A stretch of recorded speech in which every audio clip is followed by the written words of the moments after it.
21st City Council meeting order. Can you give us a prayer pledge and fact of the day, Commissioner Smith? Our Father, it's once again that we come before your presence. To come, first of all, to say thank you for the many blessings you bestowed upon us. Thank you, my Father, for this opportunity to allow us to serve as servants of your city.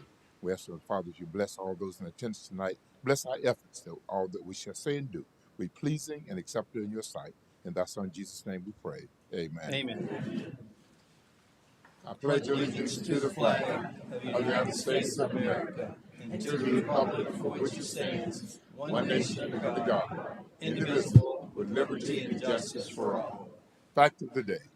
On January 15, 1929, Dr. Martin Luther King Jr. was born in Atlanta, Georgia.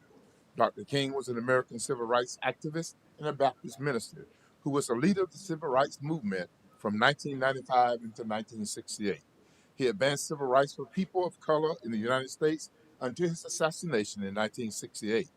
Just days after Reverend King's assassination, Congress passed the Civil Rights Act of 1968.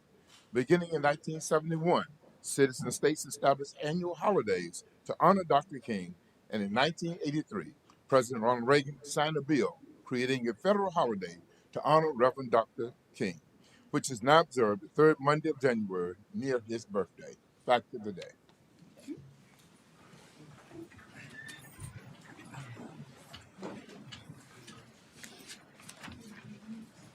All right. Welcome to the public meeting of the City Council of the City of Apopka. Please turn off all cell phones or set them to silent. The City Council permits and encourages input and comments by members of the public on all matters which may come before the Council for action. If you wish to address the Council this evening, please make sure you have filled out a card with your contact information and have presented it to the clerk.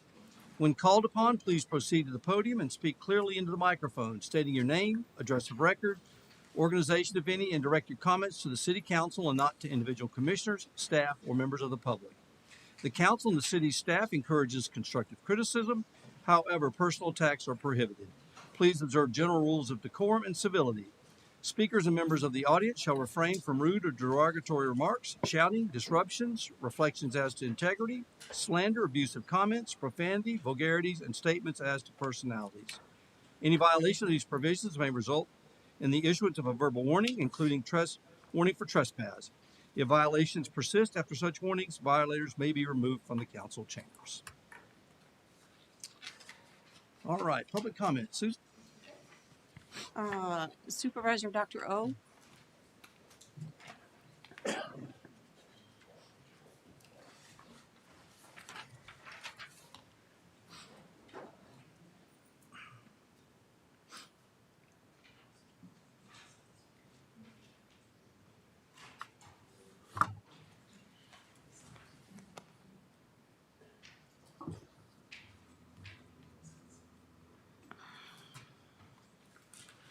Good evening.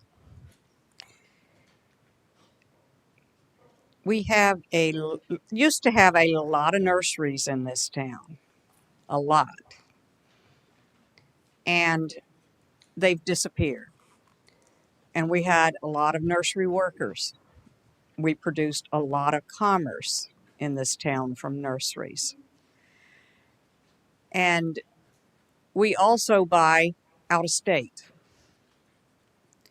And when we permit vendors and landscapers that we hire to buy out of state, we are, and out of the area first, we are eliminating our commerce in our city, our county, our zone, and our state. And I have written the governor and the Secretary of Agriculture, the FNGLA, Florida Nurserymen, Growers, Landscapers Association, the mayor of the county, and the council, recommending that we have a code or items in contracts that the vendors are expected to source in Apopka, buy grown in Orange, select in the zone, or get fresh from Florida. If not, they don't need to plant it here. is not going to survive, it's not going to be successful, and it's going to cost too much. And if you go with multiple layers and buy from a buyer, you know that you raise the price up too. I've talked to you before about Florida-friendly landscaping, and that's what it's all about, is buying plants that survive here, that are from here or compatible here. And that's the only way you're going to get them. It's get them local, that have been acclimatized here in the area and are compatible here. And then you don't have to keep replacing them. And that goes along with my previous discussions.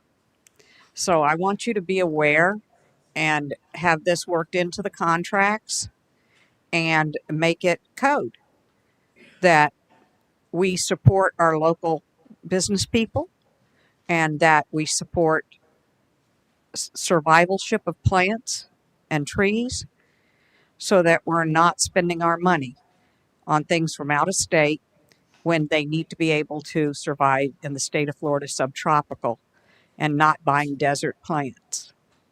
Thank you. Dr. Moyer?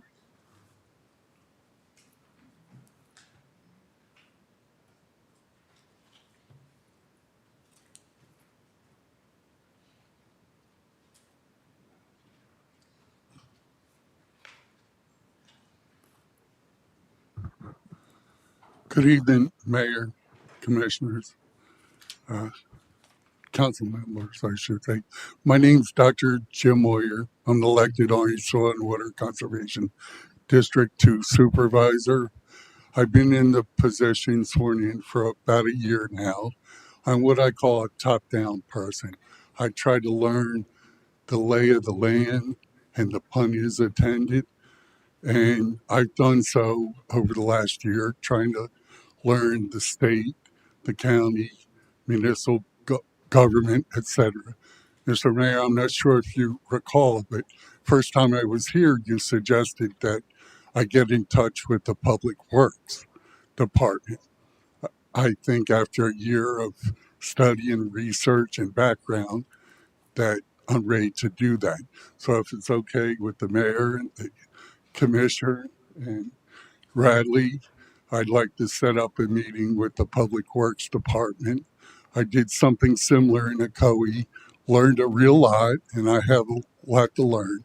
And again, my objective now, as always, is simply to help within the scope of our authority, which is to assist, guide, and educate in implementing land and water resource protection practices.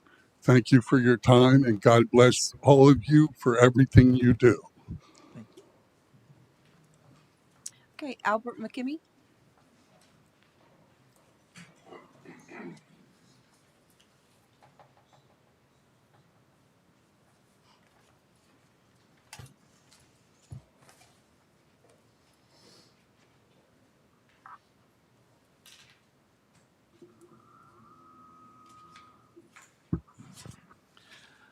Albert McKimmey, 3603 Golden Gem Road.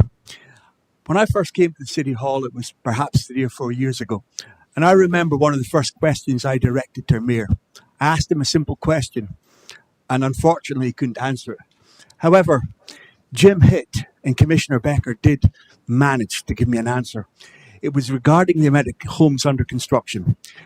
What they told me at that time was the maximum amount of homes that would be constructed in any 1 year was 500.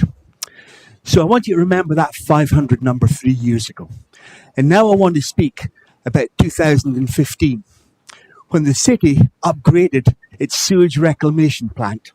At that point, the capacity was 3 million gallons. We spent $60 million on bringing that capacity up to 8 million gallons. Currently, the city doesn't have 8 million gallons capacity because FDEP prevents us from using 3 million gallons. Currently, we're asking Orange County to supply us with 2 million gallons because we don't have the capacity. So the problem I have now is if we look at 8 years from 2015 to 2023 and take the maximum amount of homes that we've got is 500, then 8 years times 500 is only 4,000 homes. In the last 3 years, we've probably approved more than 4,000 homes. I believe it's probably about 9,000 homes just now. So if we're running out of capacity because we've approved 4,000 homes, plus what we've done the last couple of years, how is it we're continuously managing to approve new homes when we don't yet have any plan to upgrade the facilities we have? If it costs $60 million in 2015, my projection is when you do start to produce plans for a new facility, it's going to cost at least $100 million.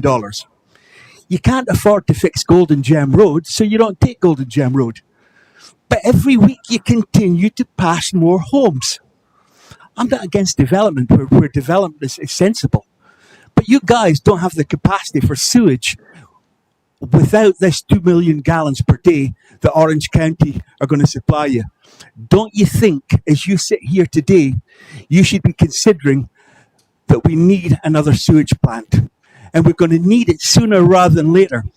If we started to build tomorrow, probably it's 3 to 4 years to get that new capacity up and running.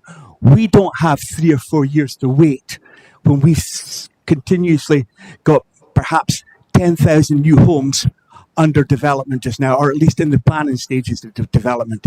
We have a serious problem with infrastructure in Apopka.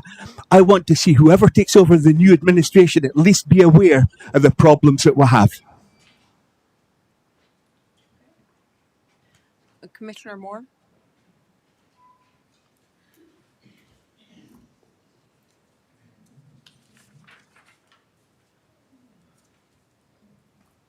Good evening, Mayor, Commissioners.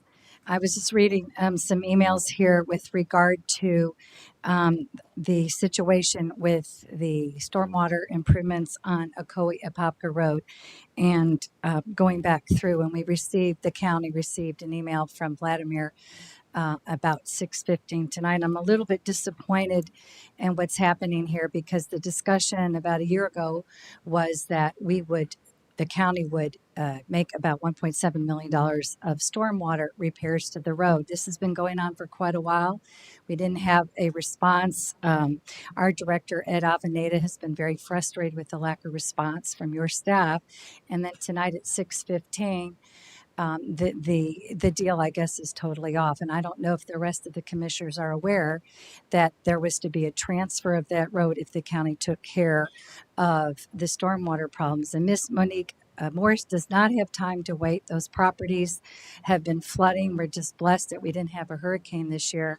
And now the request from you all, according to this email, at 6:15 is you want the county to make the stormwater repairs and you don't want to take the road.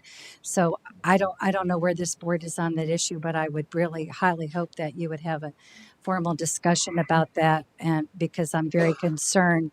And I've not talked to my staff because I was sitting here reading the email in the room, and I'm concerned that the county will not want to make those stormwater improvements if you're going back on the deal. And I think that's could be catastrophic for a few of some home. I think they're county residents there along Apopka Road, and I know many of you seen them flood terribly the last few years. And then finally, on another issue that I'm concerned with, back in 2019, in collaboration with the city, Orange County, and Metroplan, began a study to look at a complete street project along Brock Springs Road. And we had to wait our turn. We got on a list for $5 million. And then in your budget, you have $1 million for design, and you had several million, I believe it was 3, for construction. And the project was to be divided. So the city was to take the intersection at Welch Road and Rock Springs, and the county was going to put a light at the McDonald's and do the complete street improvements up to Leicester. We are ready. We're about to, here we are again, to issue an NTP, notice to proceed. And it's my understanding that you have all not gone out on procurement for that intersection. So I have a solution that I'd like to bring up to you, which would be that with the joint planning agreement that you would all agree that the county would do all of the planning because we have AVCON ready to go. it would make the most sense to have the same design team. I'm sorry, I'll give you another 30 seconds. The same design team to be able to take the entire project from the intersection up to Lester Road, and then we would have to work out through that joint planning agreement a reimbursement policy. So in order to get that through Orange County government, that would be 3 months. My understanding for you to procure an engineer could be 6 or 7 months. So I'm here in spite of the first item I mentioned. I would like to see us work together so we can get that intersection at Welch going and that complete street project moving ahead. So I'll bring that to your attention. I will stay here the whole meeting if you bring it up at the end of the meeting to discuss it. Thank you. Mrs. Bone, can we get copies of that email that Yeah. Vlad had sent out and specific to Apopka, please? Thank you. Anybody else? Sylvester Hall.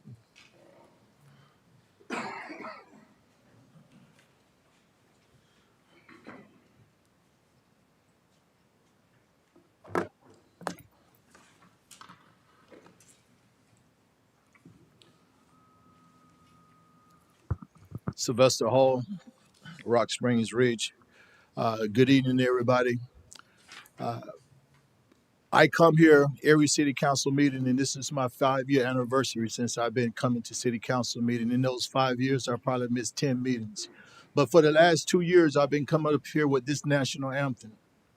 Is that I'm trying to appeal to the moral conscience of the citizen of the United States of America, this country.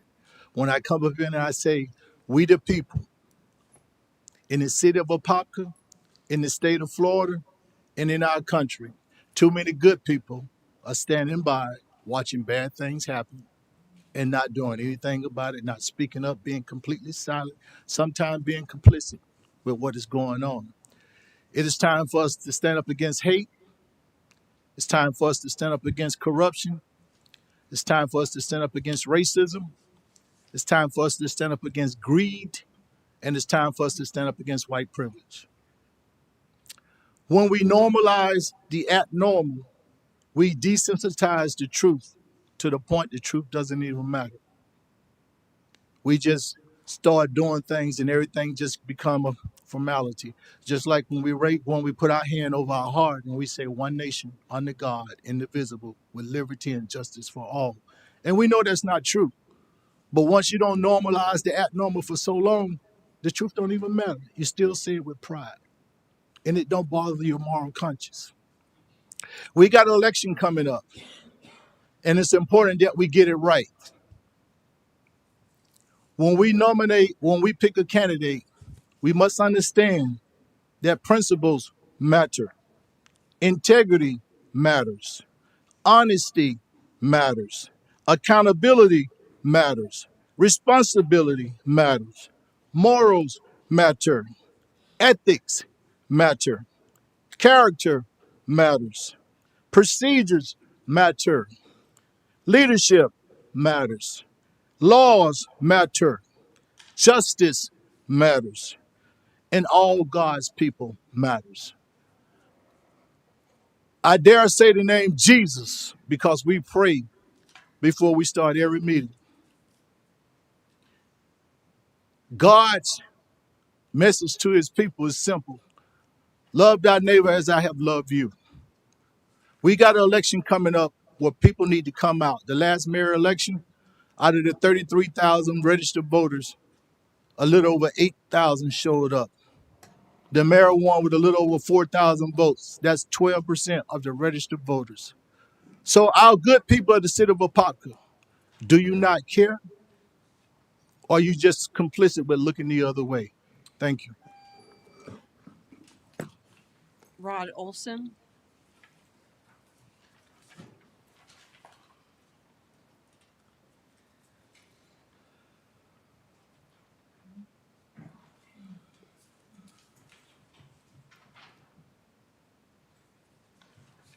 Thanks, sir.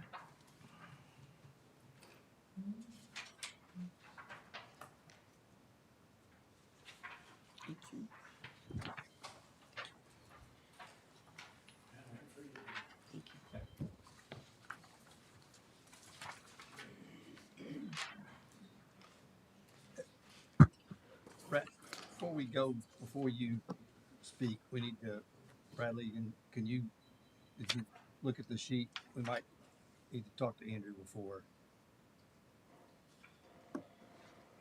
Can you hang on just a second, Rod?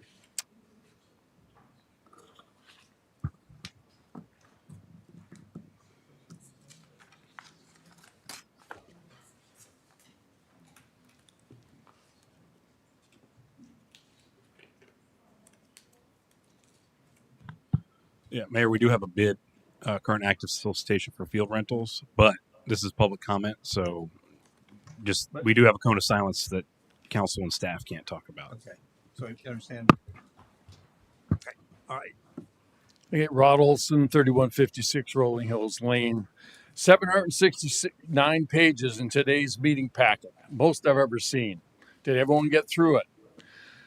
I'm talking about today the request for proposal ID number 2026-A-275 WRC Field Rentals Northwest Recreational Complex Sport Field Rental Project. Article 9.7, which I assume the attorney just took care of, is a proposal, a cone of silence regarding communication. I'm not one of those identified, and this is a commission meeting.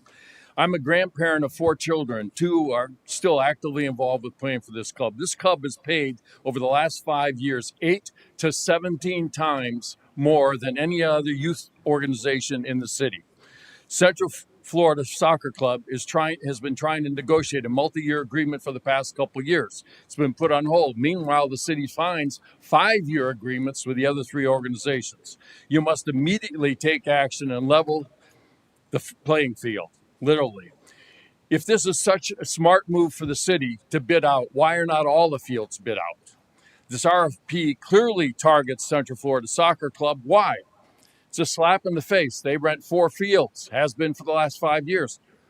Most you can bid on is 3. Apopka Little League covers all Little League, all baseball and softball, pays for 6 fields between $1.48 and $2.22 an hour over the 5-year agreement for 6 fields. They use all 12. I defy anyone to try to get on a field during the week. Apopka Raptors pays for 1 field, use 4, but are paying $2.99 an hour. Pop Warner is using 4 fields, paying $1.62 an hour. All 4 organizations are qualified non-for-profits. No increase for football over the 5-year contract. Little League fields require 10 to 20 times the labor that the other fields do.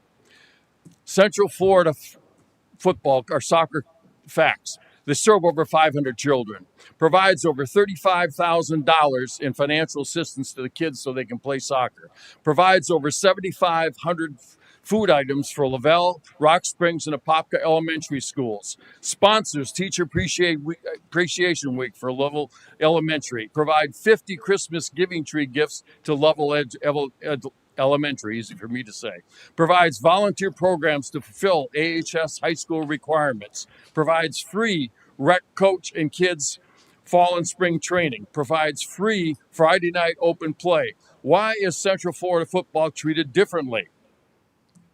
You as commissioners have the right and the responsibility to immediately engage with Central Florida Soccer Club, a 5-year rental agreement in line with the other 3, which would be $2.15 an hour over the 5-year period of time for 4 fields. Make a motion, second it, and get the job done. Leroy Bell.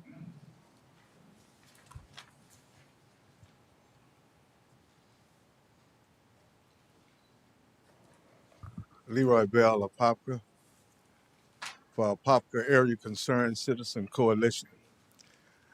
I stand today to speak about the upcoming election. You have a candidate form that you're having down at the Highland Manor that the Apopka chief, I think, going to be along with some other people as the moderator. And our understanding is that if you're a member of the Apopka chief, you automatically get a seat into the debate and you can send your questions in. But if you are just a regular citizen and you're not a member, you have to RBSP, and you have to wait and hope that you can get a seat once you get there, and then you can pose your question. But as a citizen of Apopka, I think that if you're running for the city and we're paying our tax dollars, we got this VFW up here. We think that every candidate should sit on a stage there and have the resident to come in a town hall setting and ask each and every one the hard question. Because there's too many falsehood is going out on these campaign things that we know. One candidate saying that the city was broke. We got one candidate saying that they built schools. When we know that that's a lie. When we know that taxes were raised in the county, a 1 cent surcharge, that's what built the school, which was the resident. But the candidate is taking credit, trying to save face to get votes. So I'm asking, before this election, there needs to be a candidate forum at the VFW, some kind of way, as a town hall, so that people can ask the hard question, so they can confront these candidates with these lies. So, is there any way for the clerk or somebody to set this up? That would be my question. You ask a question, so that's a question. Can I get an answer? Oh, so I imagine that's to protect your life, that the city was broke. That's it? Okay, thank you. All right, got approval of minutes. I know we had one correction, so look for a motion.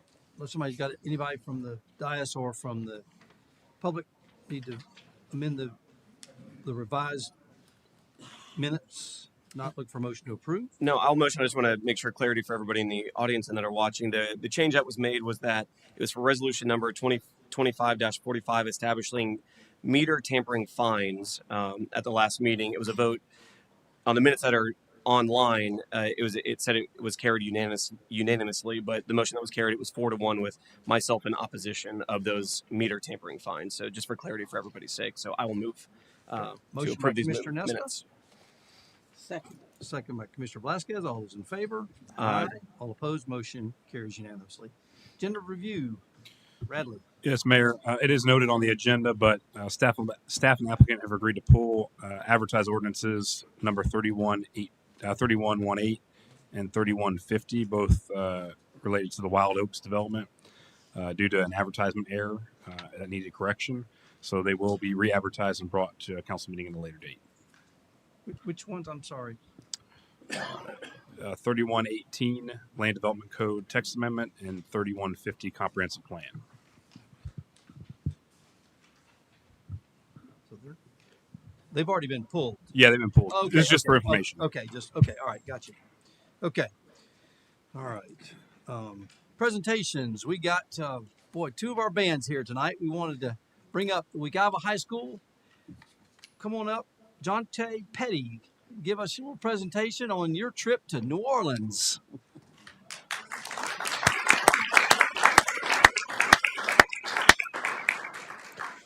Good evening, everyone. Good evening, Mayor, Council, and the residents of the city of Apopka. My name is Jonte Petty, and I serve as Director of Bands at Wekiva High School. This December, we got a chance to go to New Orleans, Louisiana for the Sugar Bowl. It was the Sugar Bowl Battle of the Bands, as they call it, or competition, and the parade as well. And so we were able to take about 72 of 120 students to see this event and to witness a great thing that they did. They managed to do a field show in the conditions of about 30 degrees, 30 to 40 degrees. We don't do that here in Orlando. But they managed to do a great job at what they did on the field. We managed to come home with a few awards based on their field performance and the parade that they were also involved in. The band received best overall in terms of outstanding showmanship. The drum majors received best overall in terms of their showmanship in the show as well as the parade. And the band itself received third place in their division for their field show as well as their parade performance as well. While they were there, they got a chance to go to the New Orleans School of Cooking. They got a chance to go to Mardi Gras World to make masks. They got a chance to see the square, Jackson Square, the World War II Museum, as well as got a chance to go on a lunch cruise and get some history about New Orleans, and as well as the actual game with the Ole Miss and Georgia. And at the same time, they were able to get some feedback, some conversations from the director bands from the University of Georgia. So the kids really enjoyed it. They had a great time. They got a great learning experience. Some of them had never traveled outside of Orange County. Some of them have not even traveled outside of the state of Florida. So they got a lot of things on this trip. We certainly want to thank the city of Apopka for the things that they've done to help support us. We also want to thank the city of Apopka in terms of the residents as well. And we also want to do a special thank you to the Apopka High School band as they supported us as well. And we supported them on their journey, on their trip as well, in terms of support and things like that. So we want to say thank you guys for that. Awesome.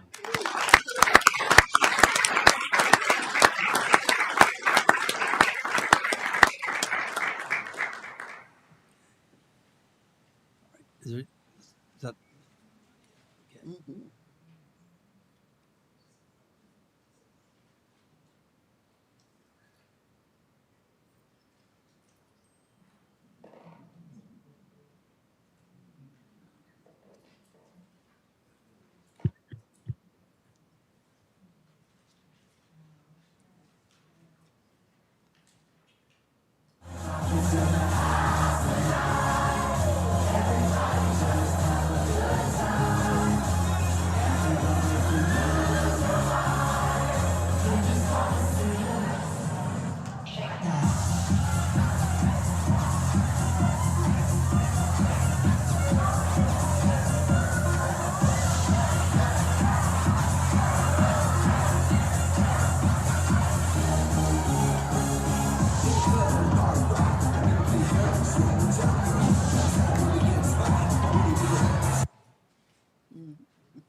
Awesome.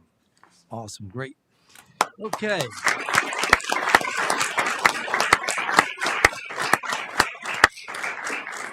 Come on up, Jeremy Langford. Come on up, and I think you can go ahead and hit and then he'll speak after the video. Is that good? Okay.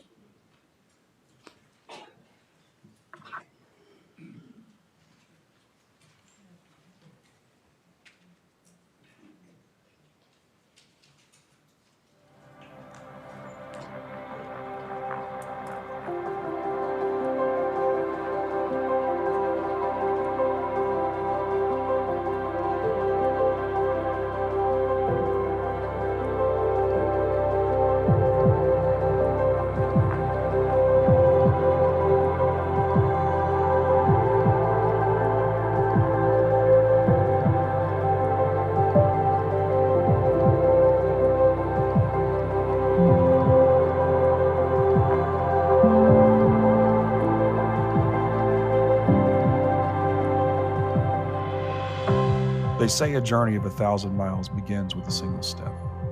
For us, it began with a vision, a goal to see the world through a new lens, and the courage to create something entirely new. But no journey is taken alone. We are grateful to all who took a leap of faith to travel, and to those who helped make it possible. We say thank you. Our travelers, all of varying ages, experiences, and backgrounds, came together for a life-changing opportunity.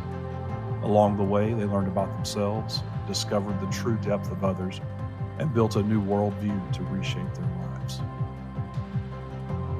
We truly lived the mantra, explore, dream, discover. Together, we weren't just moving forward, we were seeing the world for the very first time.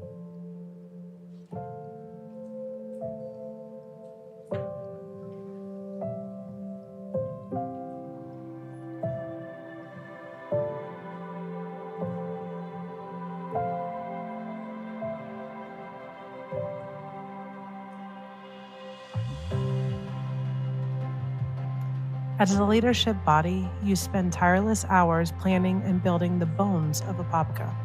You execute plans designed to ensure our residents are happy, supported, and provided with the best possible quality of life. But as we build this infrastructure for a better tomorrow, we must also invest in the character of our young people who will eventually lead it. High school band travel is more than just a trip. It's a vital extension of their education. By stepping outside our safe walls, our students are given a rare opportunity to be vulnerable and to practice humility in unfamiliar places.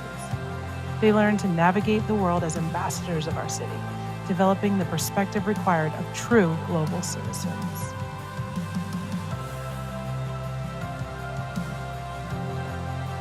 The most profound lesson of all, however, happens at the end of the journey.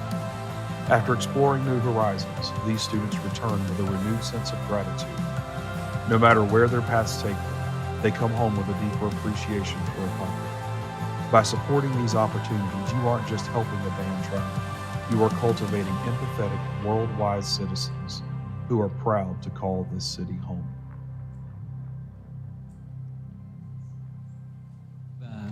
From Florida, another one from Florida. These guys have got the right attire for London, even though they come from Florida. I bet they don't wear those hats in Florida. I bet you're right. But this is.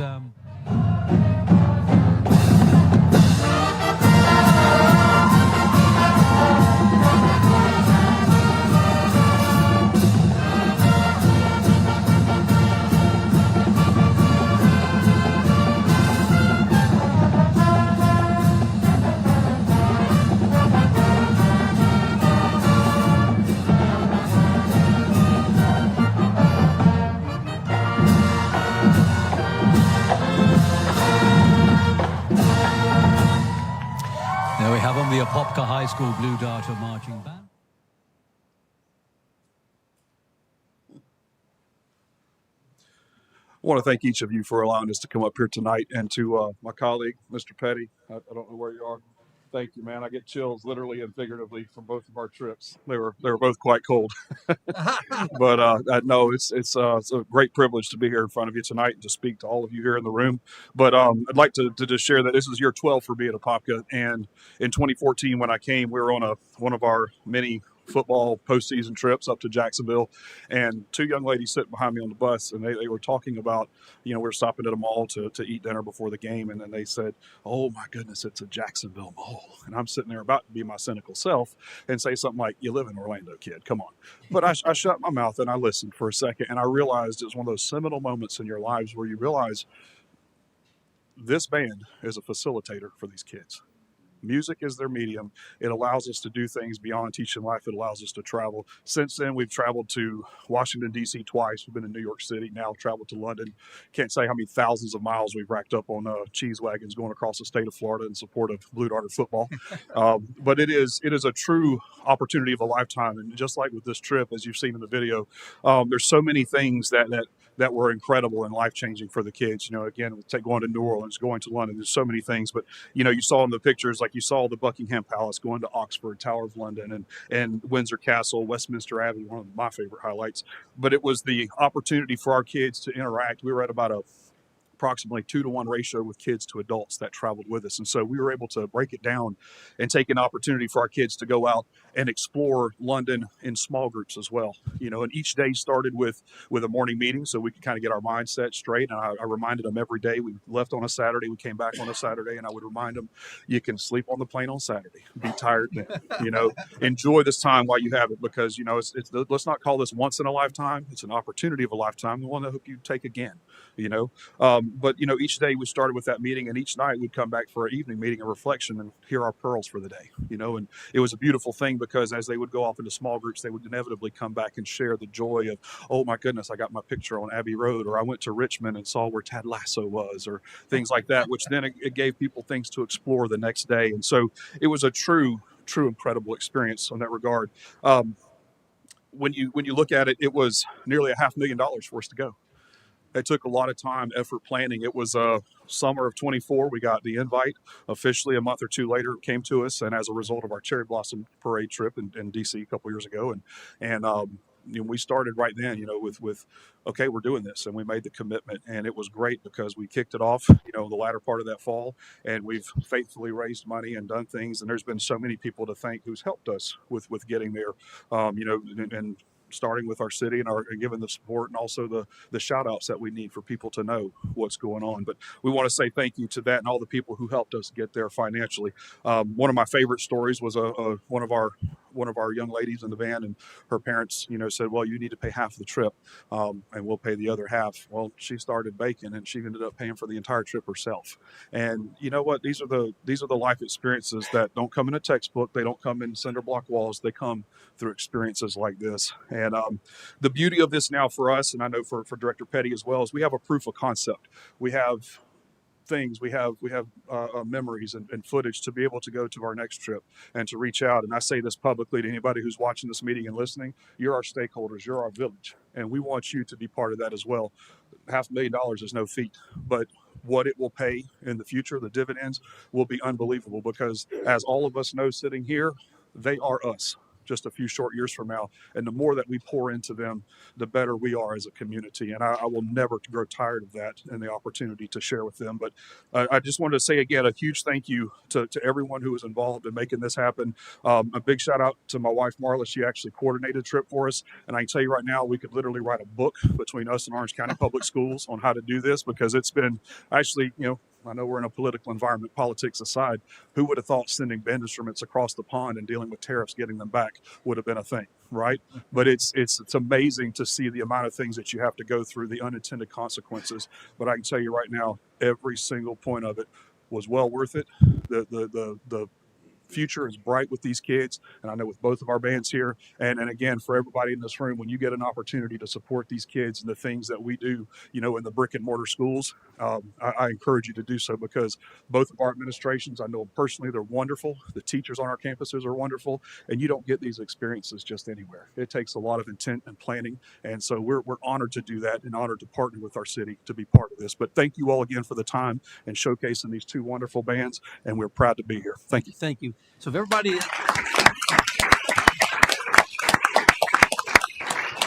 all of our band parents and students, come on down. We'll get a picture real quick for the chief.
You're welcome.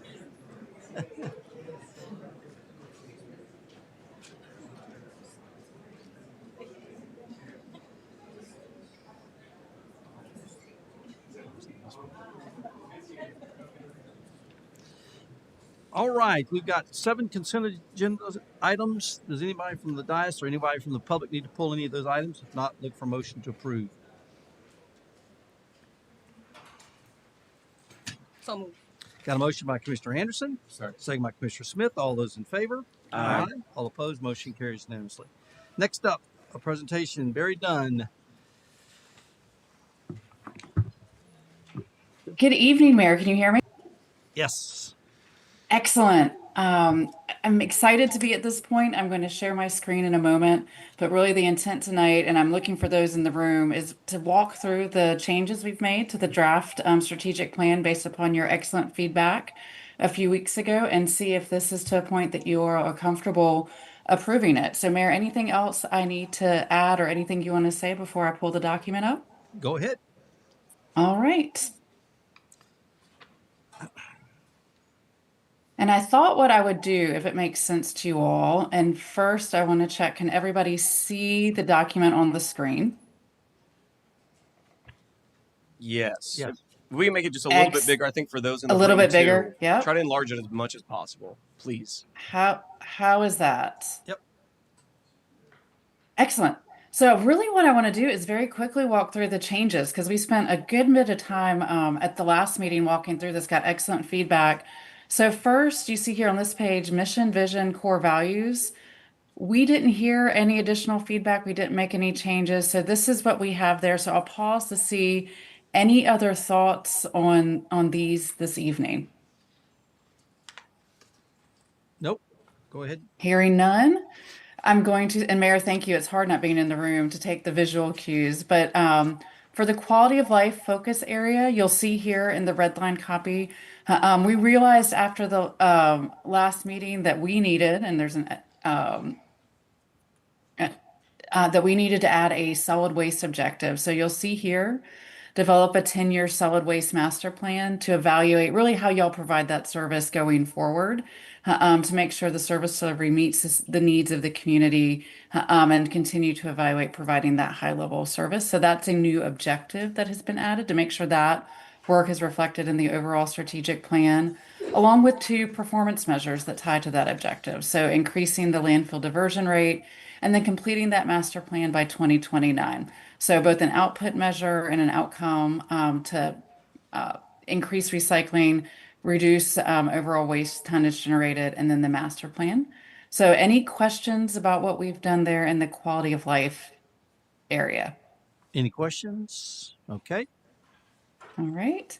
Moving right along in infrastructure and transportation, we got the feedback that while we had the objective around the planning effort that's going around with Orange County, the area-wide transportation study, there really is a desire to be more intentional beyond just that project around partnering to come up with strategies with the county, neighboring cities, FDOT, and then CFX to create a transportation system that works for everyone and it can support the growth that is occurring. So we made that edit. So I wanted to pause to see if there's any comments there about that change. Everybody okay with that one? Okay. All right. Additionally, we updated this one, a minor modification to not conduct a comprehensive water and sewer rate study, but to implement the findings of the study that was completed in late October. So a little bit about that timing of when that was completed and when we were working on this draft. So we made that change. No changes to the performance measures here. We did keep the completing that transportation study milestone measure in because that really rolls up to that overall objective change. Ready to move to organizational health. So for this one, there was the conversation around customer service and soft skills around training and development for staff. So you'll see here we added in the area around organizational development, training, employee retention to include soft skills training into that objective. So I wanted to make that note. Any feedback there? Everybody okay there? Okay. All right.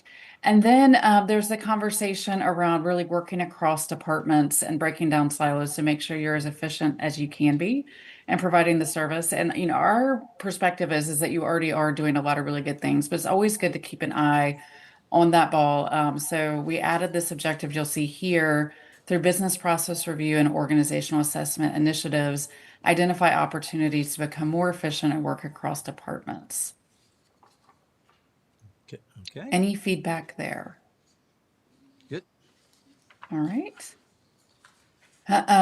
We also had that really great conversation around your culture. So we've added the performance measure around percentage of employees who recommend the city of Apopka is a good place to work. So a net promoter score approach really to what is it like to work for the city? Are people recommending it?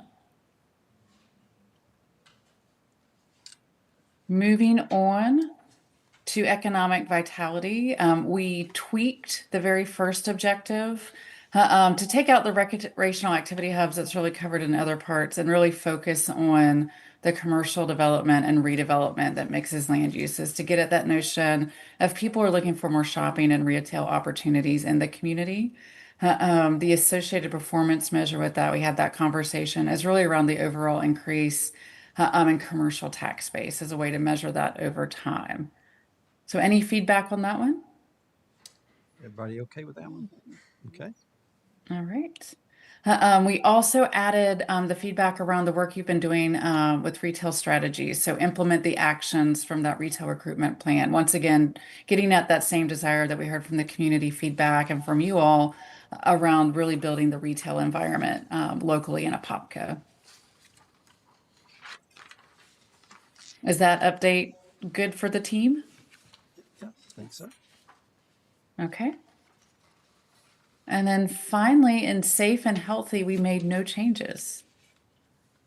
So, Mayor, with that, I'll pause, see if there's any questions, any additional feedback, or anything else you all want to discuss, really at this stage. But where we are is getting your final approval on this. And then the next iteration is getting it into a format that is glossy, high visually appealing graphics for distribution around town and into the community, as well as some implementation work with the staff team to make sure that this plan lives and breathes and gets incorporated into the day-to-day for staff. All right. Any other questions for Karen? No, just I appreciate your time and edits to this. I think this is definitely well worth the conversation we had last time as well. And I think this is long overdue and excited to get this implemented, and especially on employee side and strategies to actually move our city forward. So thank you for your efforts on this. Thank you. I appreciate that. It's been a fun project so far. Any other questions for her? All right. Will Anybody? will this be going on the website? Sure. Okay. Yeah. Anybody from the public wish to speak on this one?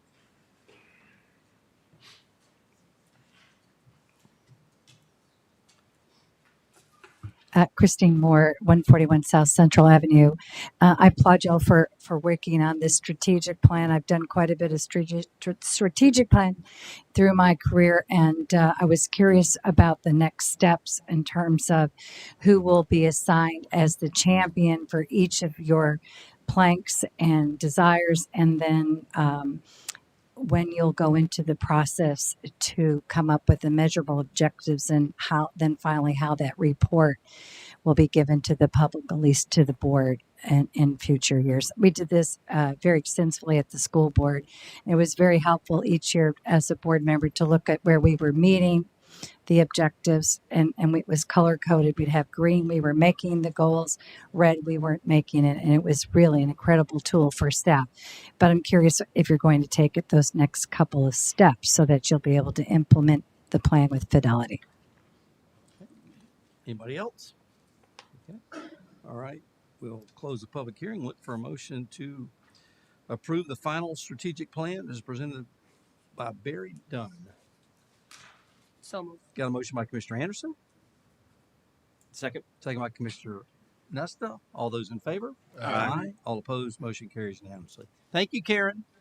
Thank you all. Have a great rest of your evening. I appreciate it. And also wanted to reiterate that our friends over at Duke Energy made this possible with a $20,000 grant. So I know the folks from Duke couldn't make it tonight. reached out to a couple of them, and so Lisa Curran could not make it, and so and nor Todd. So anyway, that they are appreciative of the efforts we put in, and so we want to thank Duke Energy.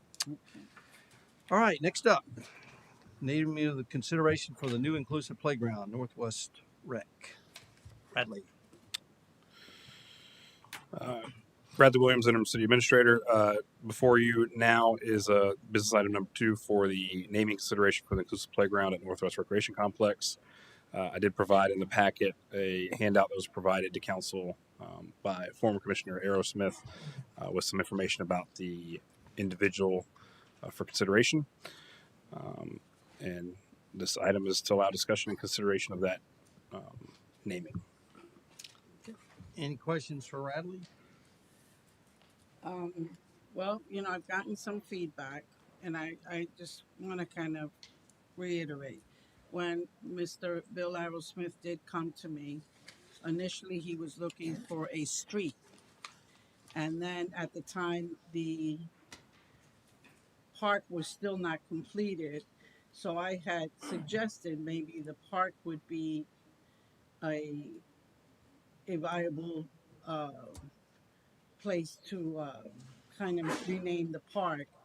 And since then, I have been approached and been contacted that to name a park, that it should be a kind of a workshop and to have others kind of submit names rather than just giving the park away. And I remember when Wild Oaks came up and they had suggested that they would name a street for the veteran. And since then, Mr. Arrowsmith did come back and say that he's wanted the park. And I've gotten some feedback where some of the residents are asking for reconsideration of the park and to open it up for suggestions of other names. Any other questions for Radley? Okay. Well, I think the conversation that was brought up previously, I think a few meetings, is that I don't think it's anti-naming. It's let's create a standardized process as we move forward, I think is the goal here. So, which I know the staff had, I know most of the commission had recommended that staff's kind of option to move forward with, and I know that we just haven't had that. So I think we should be honoring everybody that has served our country in some way or another, and has passed away in that capacity. There should be a process in place that we are naming those that have sacrificed everything for us. So I think let's create a standardized process, and that should be in the works, is what I think we should be doing next. Because there was questions for that as well that I've received of what's the process if they have a loved one or a family member or whatever it may be, a person that they care about that they want to honor. What's the process? And I didn't have an answer for them. So I think formalizing that process, I think, is very valuable to move forward. Mr. Smith, any? I'm ready to make a motion. Anybody else? Okay. All right. Listen, we're not anti not naming the park. It's just that I know I've been reached out and said that they have suggestions of other names, and we don't have a process. I did ask our interim chief administrator, and he did send me an email saying that there was a policy for naming streets but not parks. Is that correct? Yeah, I provided some information in the code that references how to name streets. I'm sorry. I provided information on references in the code of ordinance and the land Right. development code on how streets can be named. And it was about streets, but Correct. it was not actual buildings or parks. Well, that's renaming. That's what I think Radley's No, it was an actual for streets also. renaming streets. That's a different process. Yeah, but there was nothing for parks or buildings. No, correct. Well, I think too. I mean, I agree as a commission that if this, not if, but should this get approved, even so, regardless of what happens with it, let's create a process. Let's direct staff to create a process so we don't have to come back to this discussion. Is that something we can agree to, or Well, let's get we'll open up for the public first, and then we'll come back and look at what that looks like. Okay, wants to speak? Anderson, did you have anything? You can speak. Okay. Leroy Bell of Apopka. I'm 100% 12-year disabled veteran myself. Sylvester Hall, disabled veteran. My whole family, maybe a third of my family, father, brother, military. I'm really compassionate about the veterans. But you got to understand that we, the veterans, not the only one that live in the city of Apopka. And if there's a process for the streets, as the interim said, just a few months back or last year, that they was trying to rename Herman Road, if you remember, Aerosmith. And the process was a lady came out of, I think it was Altamont, I believe. She came out to Altamont to make this recommendation to put Aerosmith name on the street in Apopka. And the process was going through that. She couldn't do this because she didn't reside in the city of Apopka. I agree with Commissioner Vasquez that we need a workshop on it. Do a workshop on it, and then let's have one blanket process. That should be the park should be the same process as the street.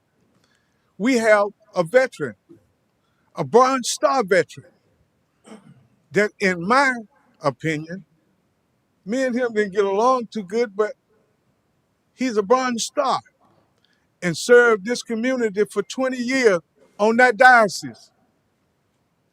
And I think almost 30-some years as a school teacher, correct? And what did we do with him? You build a building up here on 6th Street on Lorenzo or William Park, another man that served on this diocese for 20 years. Then you slap Billy Dean name on the building. Two people at one place. Why can't we separate things and honor people who have served here? And I don't think if you don't live in the city of Apopka, you don't get to make recommendation about naming zip. Anybody else?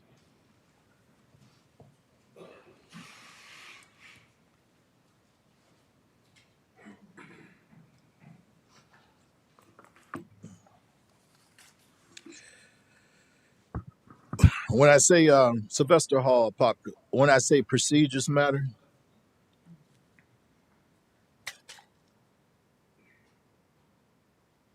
when we normalize the abnormal, we desensitize the truth to the point the truth doesn't matter anymore. So I'm trying to make it make sense for me because it don't add up where we can just come up and say, oh, I want to name this park and I recommend this person, and we have no guidelines of doing it. Just make it make sense to me. And these are the things that I talk about when you're talking about leadership. Make it make sense. All the things that Mr. Bell brought up, make it make sense. And I know everybody up there consider themselves an intellectual individual. So how can these things be happening in front of the public? We're just going to say, hey, I want to name the park after this person. There's no guideline. There's no procedures. There's no... How about coming up with a database? We have some great historians from the city of Apopka. Put those names in a hat. So when we come to, we have something like this, we got names already pulled from, names that's already been vetted, that will stand proud for the individual and the city of Apopka. It's a very simple process. But when we don't do the normal things, then it turns into all of reaction. We're doing everything on reaction because we have no plan in place. So again, I say procedures matters, integrity matters. accountability. All these things matter. So moving forward, when we say we're going to do something, let's do it. We mentioned the workshop. When we had the incident about naming the street, this should have already been a done deal. We should have already had that process in play. So we'll have a guideline to go by. Thank you.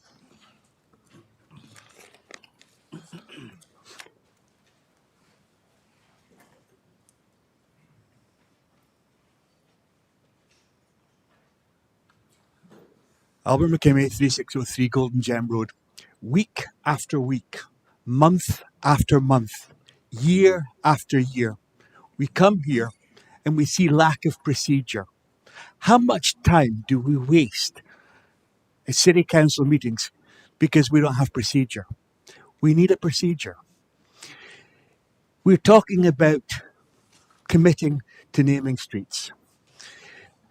It may be politically expedient sometimes to mention things, and it may be politically inexpedient at times to mention things.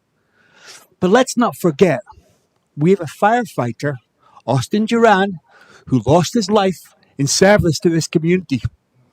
And we should be discussing how we treat that, because in speaking to his parents, they still don't have any closure. If we can't provide closure for a family who lost a son to the city of Apopka, then that's, in my opinion, is what we should be looking at early on. And procedures and how to do that is something that need to be set in stone. Anybody else? Okay, Bill, come on.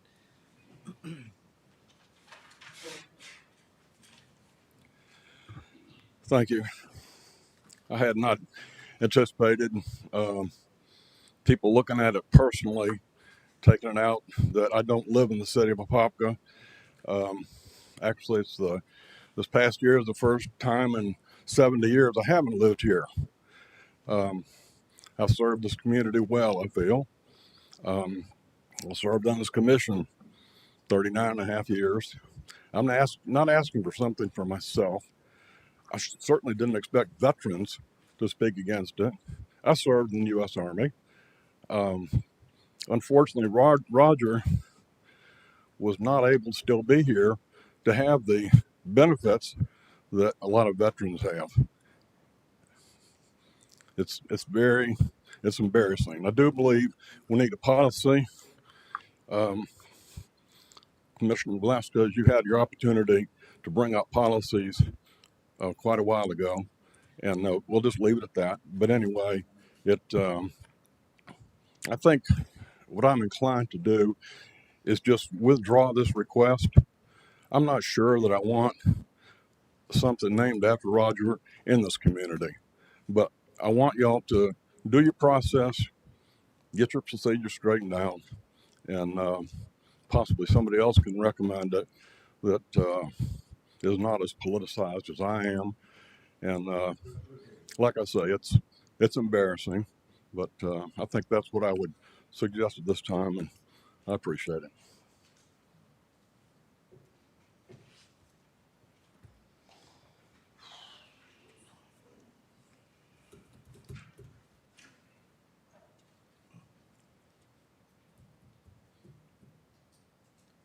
So when I first brought it up to you, I did bring it up to you when it was first presented to me, and we had the conversation. Um, and at that time, I did ask for a policy. Um, Remember, I had asked for how was Jason Dwelly Parkway named, and I did get some information, but it didn't really show how it was named. Yeah, and in that discussion, I do recall mentioning that the best route would be to bring it to the council meeting and have a discussion to get further Right. direction on that. Right. Yeah. And at that time, as Bill Arrowsmith, when he spoke the first time, um, and I know I had said to him that the timing was just not right. There was a lot of contention, not just on the dais, but in the city. and it wasn't just the right time to bring it up. And so, um, between that time and now, I had gotten some emails. I got one email, one from Dr. O, that she gave me an entire list of different veterans that she had posted on different streets. And I did tell her that Mr. Bill Arrowsmith did know about it, but he wanted something with more significance. And at that time, I kind of aligned the park with Jason Dwelly. Uh, but after doing some research and receiving some phone calls about that we should have an advisory group, an advisory committee to kind of create a policy, and it doesn't want to. I don't want to take away from Mr. James Roger Griffin, and I will say this because my husband is also a Vietnam vet, and my husband is a recipient of a Purple Heart and a Bronze Star. So I am very big on Vietnam vets. He gives a lot of his time to Vietnam vets. I'm also a mother of an Iraq combat veteran, and he served also in the Afghanistan. So this has nothing to do with being anti-veteran.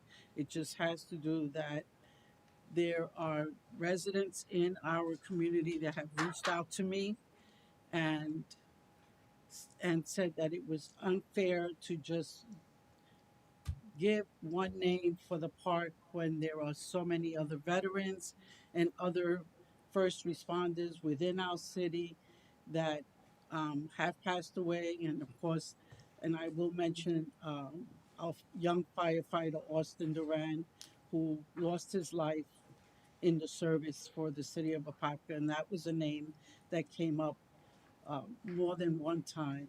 That some of the residents felt that his name should be considered.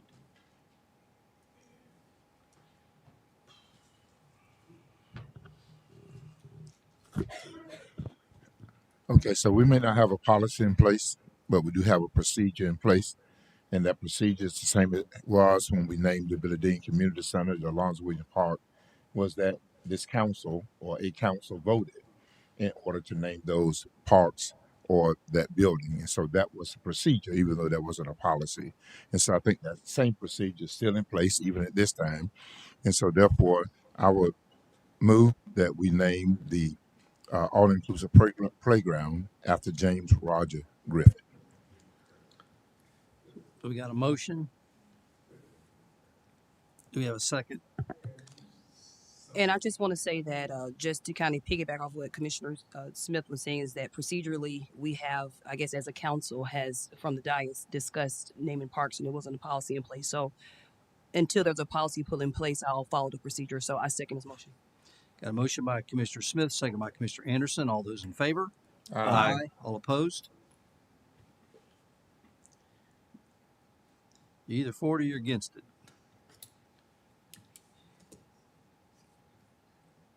Well, it was brought to me originally, so I will go for it. So we got Commissioner Nesta? I responded. It's unanimous. Okay. All right. So we got a unanimous vote. Thank you. Thanks, Bill. All right. Nonprofit Grant Program Selection Committee recommendations.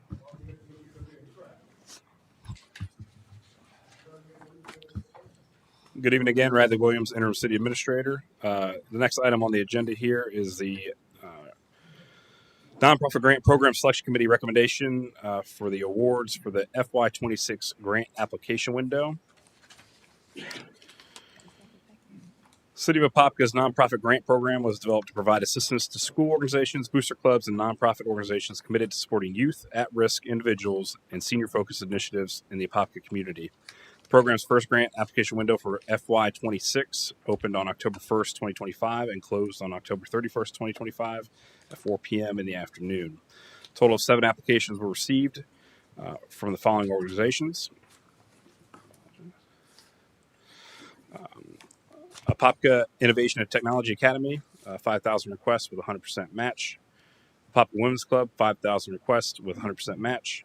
Inspiration and Change Inc., $5,000 request with 100% match. Maine Mission Foundation Inc., 5,000 request, 100% match. Meeting at the Well Inc., 5,000 requested, 100% match. Open Heart Farm, 2,000 requested, 75% match. And Salt Outreach Inc., 5,000 requested, 50% match. The Nonprofit Grant Selection Committee met at the Apopka City Hall on Thursday, January 8th, 2026, 3 p.m. for a public meeting to score all the received applications. The results of the scoring are up on the screen and provided in the staff report. And the committee has recommended award for all 7 applications. Is it one? I just got this. It was sitting right there. Oh, okay. These were the ones when they actually sat down to Maybe just sitting right to there. score them. Oh, this. Yeah, maybe this there's one of these something are that was different. Yeah, sitting we This was left over. left over. Okay. right. Okay, Okay, we'll need that. Oh, sorry. No, it's you're confused. It was left It was over. never. Oh, I'm sorry. Yeah, Yeah. those should have been picked up. Blank pages there. The recommended awards total $32,000, with the funding for the nonprofit grant program approved in the FY26 budget at $100,000. So that means if all grants are awarded tonight, the remaining funding would allow for the opening of a second FY26 grant application window in April of this year. As at the first committee meeting, in addition to providing award recommendations, the committee also provided some additional recommendations to help improve the program as we move forward, as this program continues to grow. First, the committee would like to conduct a workshop for nonprofit organizations to learn about the program and application process prior to the next window, which we can certainly establish that. And the committee would also like to have our city staff, complete the technical review of all just the checklist items on the application prior to their committee meeting. That'll help improve the speed of their committee meeting and efficiency for the process. So we do have Ms. Lorena Potter, our chair of the committee here, and I do see Mr. Sylvester Hall, who is a committee member as well. So I don't know if Lorena has anything to add. Well, while she's coming up, really what I would like to do is to get to the 2 news outlets here in Apopka is probably at least a paragraph on each one of these that we can, so we can promote what they do. I mean, it's all we've got is the name. I know most of them, but it'd be nice for people that don't know them. Maybe they want to volunteer, maybe want to donate money. So it'd just be nice to have that. Sure, absolutely. We can put a brief summary from each of the applicants from their applications. Put it on our website, and correct. Then, that would be great. So, as Radley says, this grant committee is a work in process. So, this was our second time, and each time we find little things that are helping to make the process go a little smoother. At the first committee meeting, we wanted to actually see the applicants and be able to have them tell us a little bit about their organization. So we added a 5-minute presentation, and 6 out of the 7 groups did do a 5-minute presentation, and that was very helpful because it put a face to the organization. It enabled us to ask them some questions so that we could flesh it out a little more than just reading what they put on paper. The recommendations that we made this time to have staff review the applications, what we're finding is that sometimes they're missing something, or like, for instance, we had one applicant that instead of sending their certificate of insurance, they sent their insurance proposal. So it had everything, but it didn't actually have the COI, where if somebody just kind of lays eyes on that before it comes to the committee, it can be a phone call and we can have everything in line by the time we meet. And then we found also, especially with some of the newer, smaller nonprofits, this may be the first grant that they've sought out, and they're not really familiar with the process, and they don't know some of the jargon. And so when they're asked for a financial disclosure statement, they're writing up something, but it's not actually anything that has meaningful figures. So we're having to ask them to come back and add that in. So we think a workshop would be really beneficial for the applicants and also just to get the word out there because, you know, the city is providing this grant opportunity, but we're not getting the doors broken down by applicants. So, you know, we need to get the word out there and maybe make the process a little less intimidating for some of these newer, smaller nonprofits. But all in all, I think it's a great program. The applicants are great. As full disclosure, I'm a member of the Apopka Women's Club, so I recused myself from scoring them. But it's interesting to see all these groups and the good that they're doing out in the community. And I think it's a great idea to have a little blurb in the paper so that the community knows what these organizations are doing and what opportunities are out there for volunteering. Thank you. Thank you so much for that feedback. The workshop that you're referencing, it would be like a pre-application workshop? Correct. So right in the beginning, just kind of an Correct. education session. Yep. ask Just questions. to come and say, this is when the applications are going to be available. This is what's going to be expected of you. If you don't understand what that is, you know, you can ask questions and we can, or maybe we as the committee or the city could provide some examples of what exactly, this is what a financial disclosure statement is. This is what your certificate of insurance looks like. And make sure your certificate of insurance is actually in the name of your nonprofit. So those types of things, just so that when they do submit the application, we're not having to go back and say, oh, you know, you didn't do this quite right. Can you resubmit this? And by the time it comes to the committee, everything should be all the ducks in a row and it should just go very smoothly. Awesome, thank you, Mr. Williams. Who on staff could kind of help facilitate that with the committee? So we will be transitioning this to our grants team or in the finance department.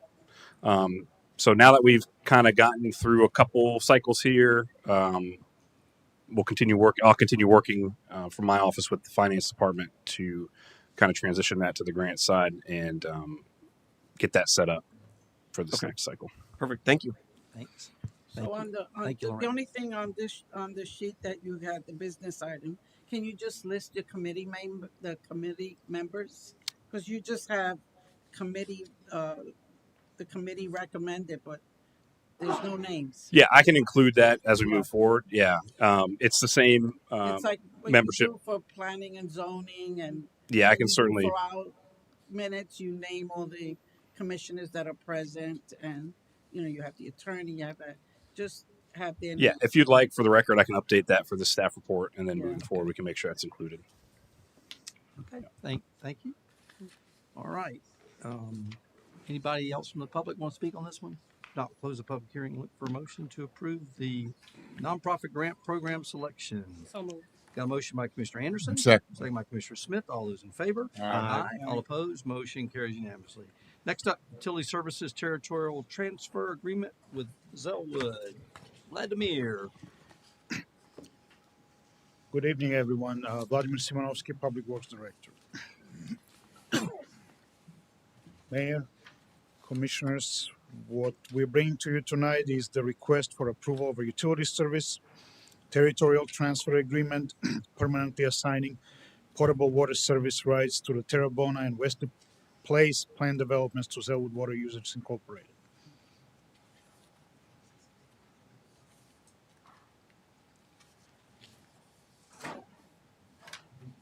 I'll wait a little bit.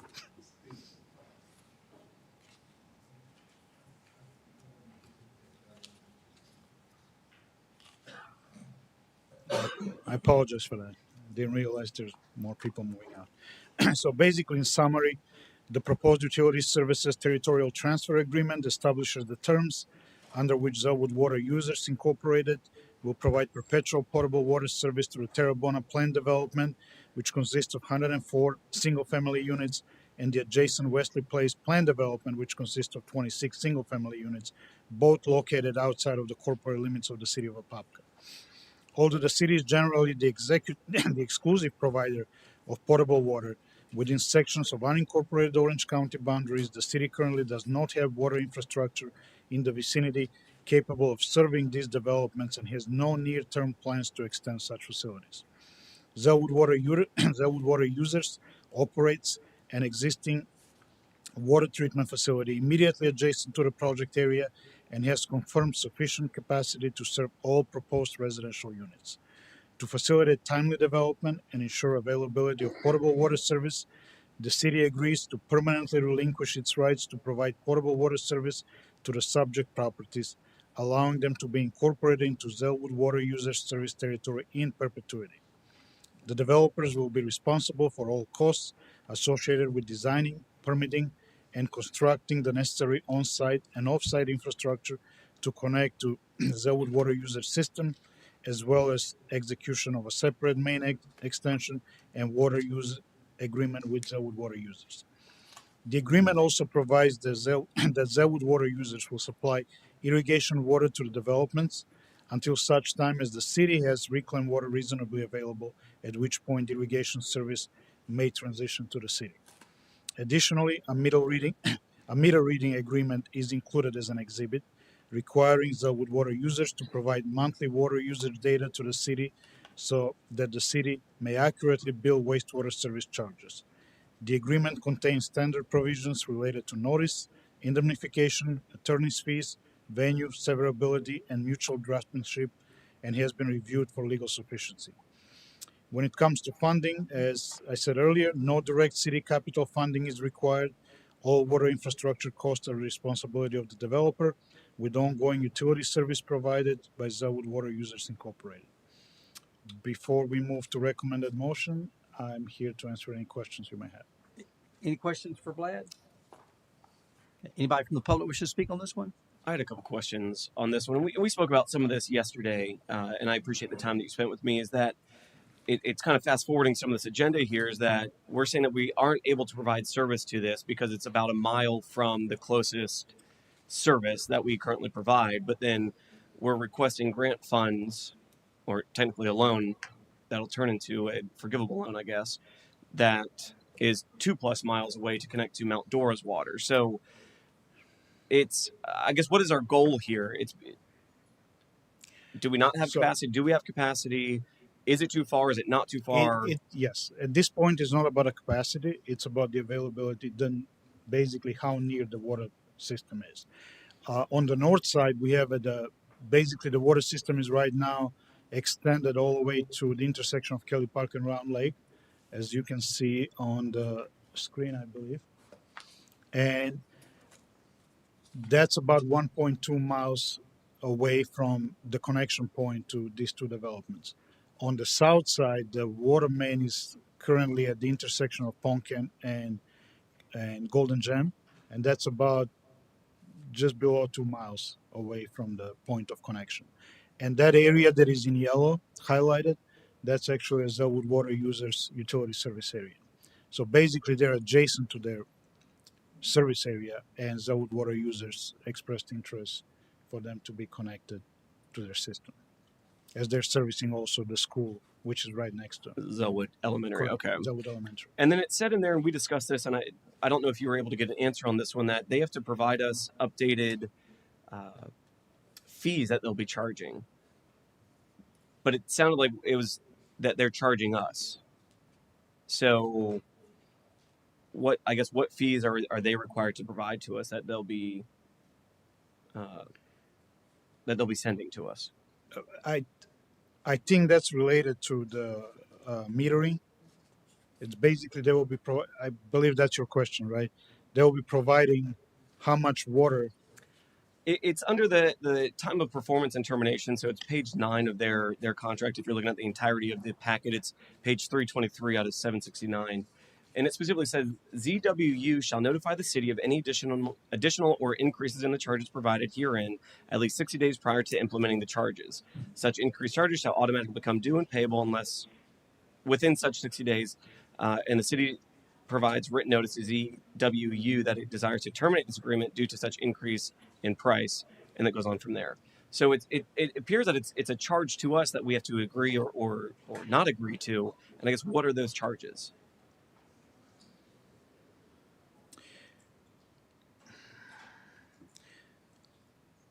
Well, they will be charging the two developments for water and reclaimed water. They will be submitting the data so we can assess the wastewater. Sure, and I have that. Yes. So that's Yes. they have the meter reads So and the rereads, and they have a whole section for that in charges section. But this one is specifically stating the city itself, and that the city could effectively terminate this agreement due to the increase in price. correct. So I'm just trying to understand that. And again, we did discuss this yesterday, so I don't want anybody to think that this is like a random question.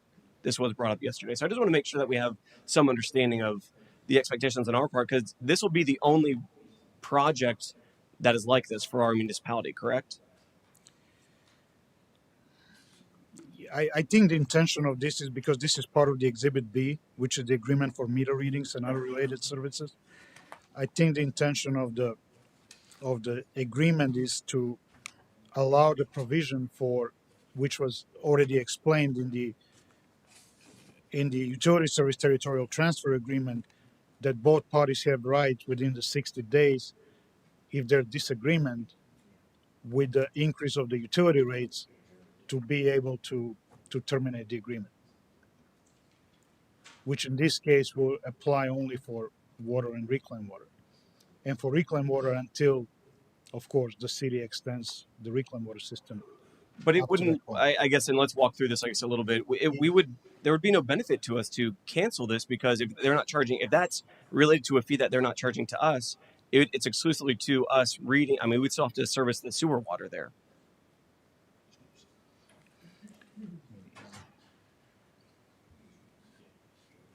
Yes. So, Commissioner, I have not reviewed this agreement, but what I can tell you just by taking a look at it here and looking through it, I do see some charges that ZWU would be charging the city under Section 2. Not for initial looks like she'll provide meter readings at no charge for initial meter readings, but there is a charge of $15 for rereads, some meter testing charges, and some payment, some due information. So just going through this, I do see some charges that are identified that ZW personnel will be charging to the city, and that may very be well what it is addressing here.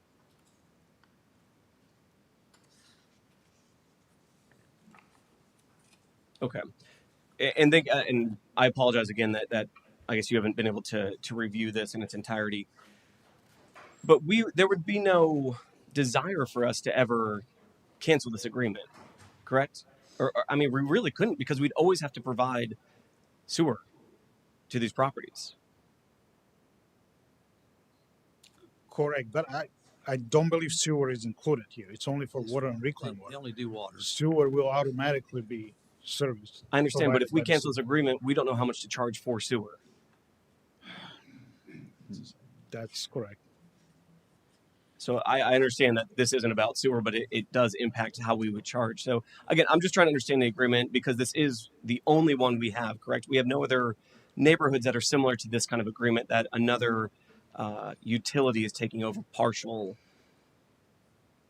services.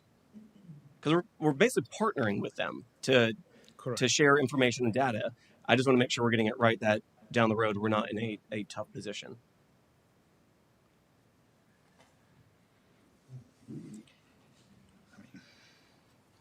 It's just a thought. I'm just trying to think of, worst case scenarios there, that however this may work. Because I'm sure we'll have some hiccups as we kind of progress with this, of who's in charge of replacing this or fixing that if that breaks or this breaks. So just trying to get ahead of that. Well, Zelwood water users will be fully responsible for.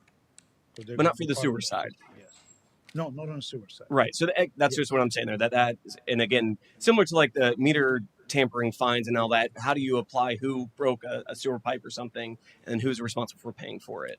And I know that's not this exact agreement, but it does impact us in that capacity. With sewer, once everything is accepted and goes to the city, it's going to be like any other development. Basically, the city will take the responsibility. But the difference is we just don't have the water component to it. So correct. It's just, I just want to make sure that, again, we're covering all the bases there. Did we have I know Attorney Hand, you didn't review this. Did we have Attorney Shepard review it? Yes, this was reviewed by Attorney Shepard. Okay. Yeah. So we've got his sign off. He's comfortable with it. Yes. Okay. Thank you. All right. Any other questions for Vlad? Anybody from the public wish to speak on this one?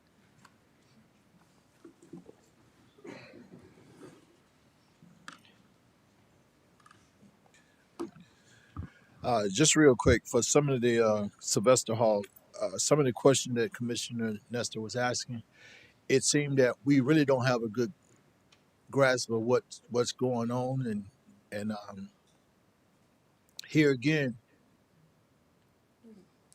I keep saying procedures matters. Procedures matters. When we get up here and we present something and we struggle to give answers that clarifies everything for everybody who's involved, that's the issue. And that's a concern.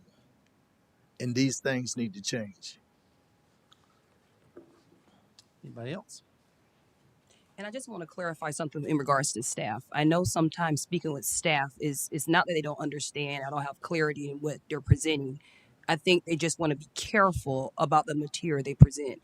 Because we speak with staff, we have meetings with staff, and they really do understand a lot of things they're presenting. So I don't want us to, the takeaway is that staff doesn't know what they're doing, what they're presenting. I think that from speaking with staff, it's that they want to be careful about what they say.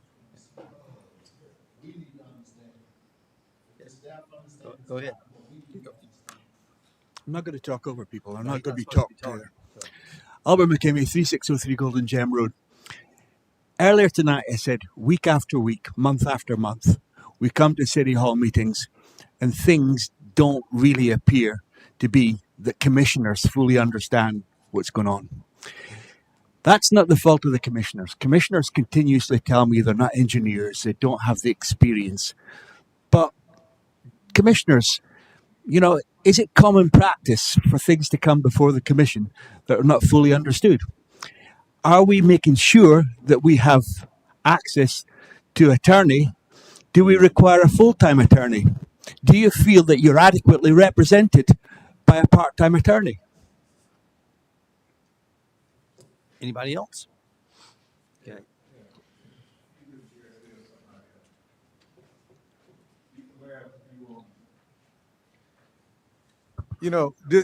This is a downright shame. Favoritism. Yes, it is. Favoritism. You got a problem with me? No problem. You set up and play these Sambo games. You're sickening. You make people sick to their stomach.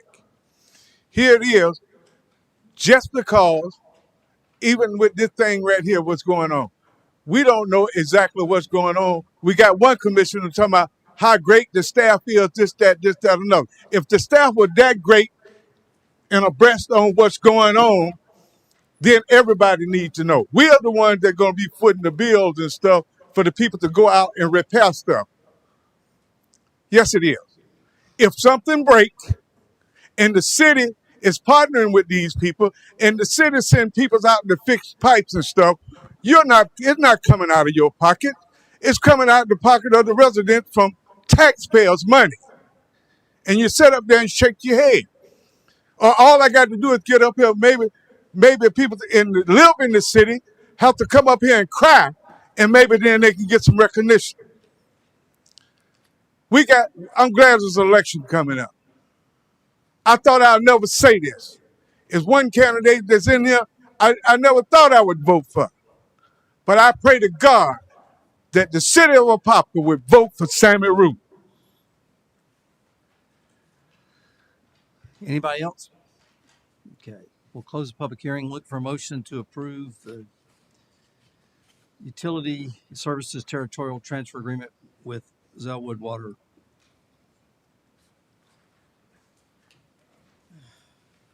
So moved. Got a motion by Commissioner Smith. Second. Second by Commissioner Anderson. All those in favor? Aye. Aye. All Aye. opposed? Motion carries unanimously.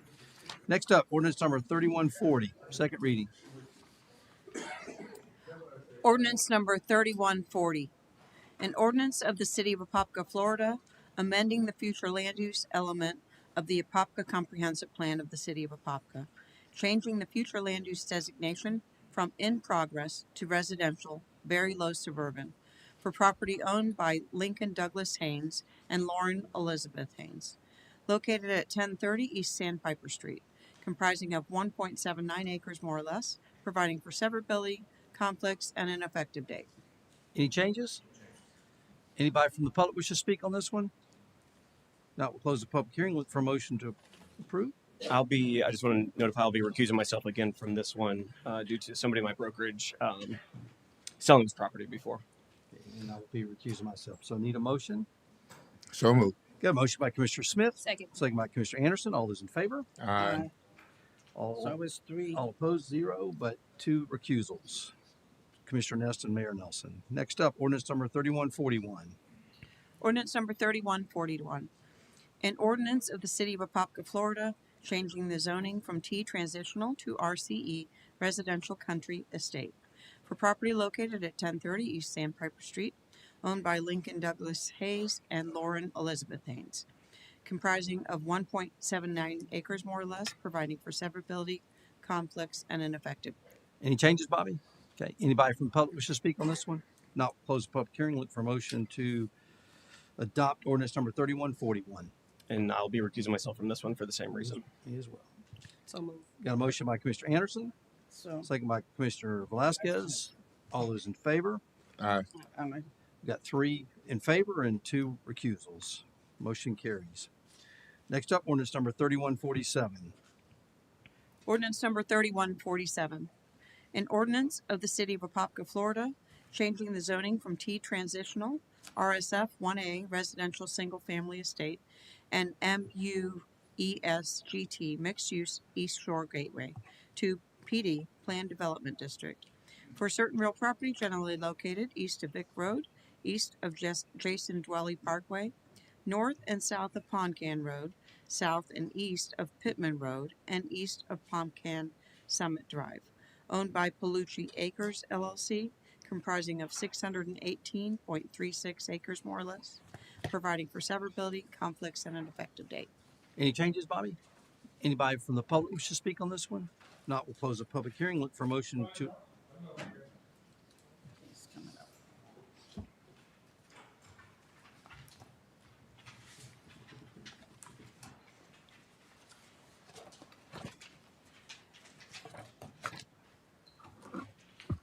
Rod Olson, 3156 Rolling Hills Lane. Start with a question, then I'll have a comment probably. The road improvements on Poncan are going from where to where, and what's happening on Vic with this proposal?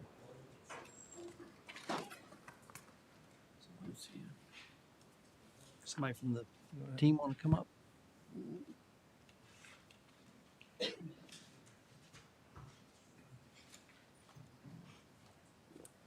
Elisa Sowell with Shetson Bow on 300 South Orange Avenue, Orlando, Florida, 32801. With respect to the Poncan Road improvements, there will be road improvements within the development area, which runs along the north and south side of Poncan. We've discussed a roundabout, we've discussed street lighting, a trail, and right-of-way dedications. Does that answer that first question? Does it go all the way to Vic, and does it go all the way to... It goes from Vic all the way to Jason Dwelly. So it's on both sides of Poncan Road, within the black area or the red, as you can see. So. Poncan itself goes from Jason Dwelly to... Or from Vic, I'm looking at, the way I understood was Vic. You need to come to the mic. Come to the mic so we got it on record. As I was looking at it, it looked to be between, going, the improvements were between Vic and either Pittman Drive or Plymouth Sorrento, and I'm trying to get the determination on that. So the property runs, as you can see on the black diagram, it runs from Vic. Well, actually, it runs a little bit further to the east. So it's on both. It's within the Poncan Road improvements are within Poncan Road, where the property is adjacent to Poncan Road in terms of right-of-way dedications. So it'll run from just east of Vic Road all the way to Jason Dwelly on both sides. And then it will, any right-of-way dedication would continue on to the extent the project is adjacent to Poncan. Thank you for that clarification. And then it refines what I'm saying. We're going to be adding 2,500 cars. And this is going to look just like Jason Dwelly. We have a cutout going in the development, and that's it. 2,500 more cars in addition to the, 2,600 out of at least half of, out of 1,300 at least out of Rock Springs Ridge. You have nice wide area, you got a roundabout, and where do they go? They go back to 2-lane road. This is crazy. Anybody else from the public? If not, close the public hearing. We'll look for a motion to adopt ordinance number 3147. So moved. Got a motion by Commissioner Anderson. Second by Commissioner Smith. All those in favor? Aye. All opposed? Motion carries unanimously. Next up, ordinance number 3151. Ordinance number 3151. An ordinance of the City of Apopka, Florida, amending Chapter 54, Retirement Systems, Article 2, General Employees Retirement System, by amending Section 54-23, Contributions, to provide for an increase in the member contribution rate, amending Section 54-24, Benefit Amounts and Eligibility, to provide for an increase in the retirement benefit multiplier, amending Section 54-32, Minimum Distribution of Benefits, to adjust the required minimum distribution age, providing for codification, providing for severability, providing for conflicts, and setting an effective date. John, any changes? Okay. Anybody from the public wish to speak on this one?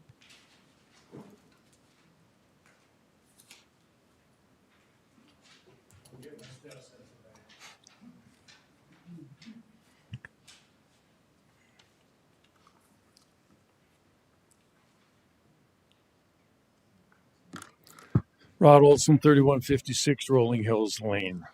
I emailed all of you on January 8th because the meeting the 7th ran late. I had a commitment at the Apopka High School, couldn't express myself at that point. First, I want to thank all the city employees for their dedication, hard work, service to the community. They deserve, and I support, competitive wages, benefits, and retirement plan. That said, I respectfully recommend delaying Ordinance 3151 to the 2026 budget cycle, so the council can make a decision based upon complete, accurate, and independently verified information. Empower provides actuarial services to all three of the city's pension plans. Last year's audit had 62 underpaid, 44 overpaid. That's 106 people weren't paid properly. We need to be looking at the accuracy and the oversight issues with who's running the pension. At the last meeting, administrators indicated that there was $430,000 impact to the budget, stated in the plan that was funded somewhere between 80 and 90%. Well, I did some homework. We are underfunded in the three pension plans by $21.7 million. It's a liability to the taxpayers. Before committing additional taxpayer dollars, the council should require an independent audit to verify these numbers. It is also concerning that multiple budget adjustments have already been made. The first quarter budget you approved today is 36% off. The projected annual 31% off. That's spitting into the wind with a budget process. That's crazy. If the administration, the mayor, and the commissioners really cared about the employees, it would have been part of the last year's budget. We asked you all, did that represent everything that was covered? Yes, everything's covered. We got everything. You didn't cover employee pensions? That is a sad state of affairs. We need to look at it. We need an audit, and we need to have a survey. Should the pension be 3%, 4%, or 5%? You don't know because you didn't do that homework. That's homework every business does. We need to audit it, as I indicated. We need to look at what's the answer to the $21.7 million. In the private sector, employers typically match 1% to 5%. In the city's pension plans, we as taxpayers fund 3 times whatever the employee puts in. Yes, there's limits of what they put in, but we fund 3 times. This proposal should proceed through the standard budget process, which means moving it to the next budget year where it can be fully vested. Where the heck was the city, was the commission when this budget item came up? It wasn't in the budget. It should be in the budget. Again, I don't withhold anything with regard to the work that the people do in the community. Appreciate everything you do, but there's got to be a process, and we're not doing a process. Anybody else from the public wish to speak on this one? Because our citizens and our employees deserve more. Now, when you got the residents coming up and speaking and giving more intellect than they're receiving, that's a problem. And it's been that way for a while. And it's continuing to be that way. So when we ask for simple solutions, and we always hear, well, when some people come up, they offer solutions and they're very polite about what they're saying. Well, I've been here for over 5 years watching Mr. Olson talk about the schools and the issues that they have and providing solutions. I've been watching Abby come up here and providing solutions. So when they come up here and they give great solutions that nobody even take heed to. Matter of fact, the mayor can't wait till you stop. So he said, okay, next, let's move on. This is valuable expertise that's coming from your community. That's what makes a community great. The people that live in it. When you put all their ideas, their experts, their expertise, their experience, their visions, their voices. That's how you raise a community. That's how you bring a community up. But when the residents come to you, you shut them down. And if you don't like them, you really shut them down. But you can tell the ones that you like because you have dialogue with them, whether it's wrong or right. I've been coming here for 5 years, never mentioned anything for myself, period. It's coming up here, standing up for the ones who are too afraid to come up here and speak for themselves. Standing up for what's right, standing up for principle. That's what you all should be doing. And when any resident come to you with the ideal to do process improvement for the city that betters the community, it should be met with open arms. It should be looked into. And as the process will improve the quality of life for the citizens, it should be adapted. It's just that simple. Regardless of who it comes from. So I'm asking you again, please do better. And I'm asking everybody who hear my voice during the election cycle, we have to do better with our elected officials because it's our fault. We elect each and every one of you, period. So we can't complain about what we elect. And then when I look in this room now, I look at the amount of people that come here. We give y'all a blank check. Our tax money, we give you a blank check. And very few of us, 33,000 registered voters, come here to see what is being done with our money. And then we cry about when things happen and we have no control of it. Anybody else? Well, come on.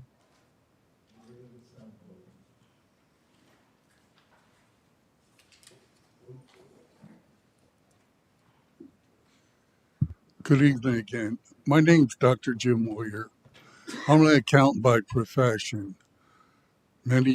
Several decades ago, I was the municipal pension auditor for the entire Commonwealth of Pennsylvania. And I just want to say I have a deep, deep respect for actuaries. It's a very specialized field of study. I worked with them every day. I also worked with attorneys who specialized in pension. And so I just want to convey that. I haven't done any specific research as to the topic, but I just want to make the point it's an extremely specialized area. Thank you for your time and God bless. Okay. Anybody else? Not, we'll close the public hearing. Look for a motion to adopt ordinance number. I just want to kind of address, I've written several emails on behalf of different residents to include Rod Olson.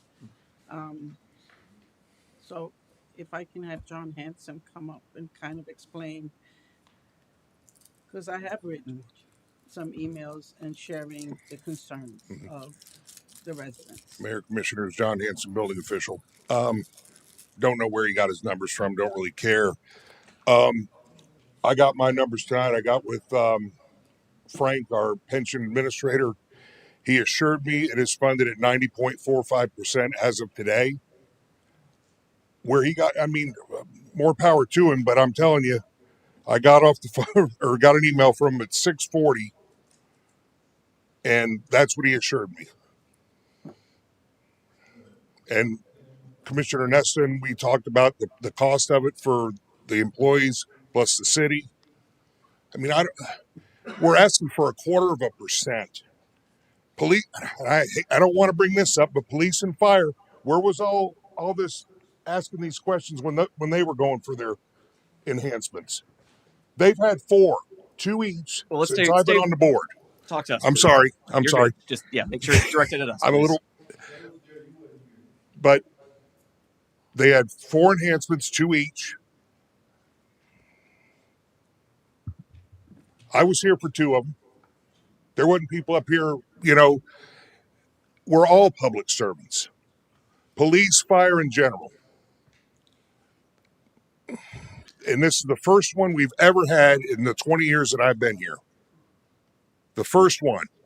And it's not a big one, but we wanted to get something to show the employees how we feel and how we want to keep them employed at the city of Apopka. Wayne, tell them if you want to add anything. Go ahead. Only thing I would add, Blanche Sherman, Finance Director. Again, a financial impact analysis was completed by the actuary. And again, I stand behind the actuary in the numbers that they provided and the financial impact associated with that. And we do incorporate pension contributions and everything in our budget. This is a change that has occurred after the budget was completed. And so we'll have to incorporate it in the budget in the form of a budget amendment. Nothing prohibits this council or the pension committee from making changes in the benefits, outside the budget process. Okay? I have two quick questions, and thank you for that, and thank you for spending time with me yesterday and discussing it in detail before. How are we funding this? The city side, where's the money It coming will end from? up coming out of reserves. Out of reserves. Yes. Okay. And then the other one was the there's a lawsuit of some sort, or there's looking at the overpayments, underpayments. What's the status on what's going on with that? I was going to have that under my mayor's report. I just had a conversation. I know that Susan, did you get all the information to the attorney? So we got all the information to our. So we have a pension attorneys which represent the pensions. This is a city attorney that's representing our pension plan. So it's and that pension attorney, he thinks within the next 2 weeks we'll have some kind of a what he feels like is responsibility of Empower. So we should know in the next, maybe not the next commission meeting, but for sure by the following, we'll have some information as to what their Empower's responsibility is for the under and overpayments to our pensioners. And then and I think we discussed this yesterday as well. The payment to that attorney is coming out of city funds, correct, not out of pension funds. Correct. Would it be more proper to come out of no pension funds or like service fees, and then be repaid by Empower? I mean, that's the pleasure of the council. If you want it, we can go to the pension committee and ask them, would they be willing to make that payment? I mean, but I think it was decided that it will come out of the city funds, as I understand it.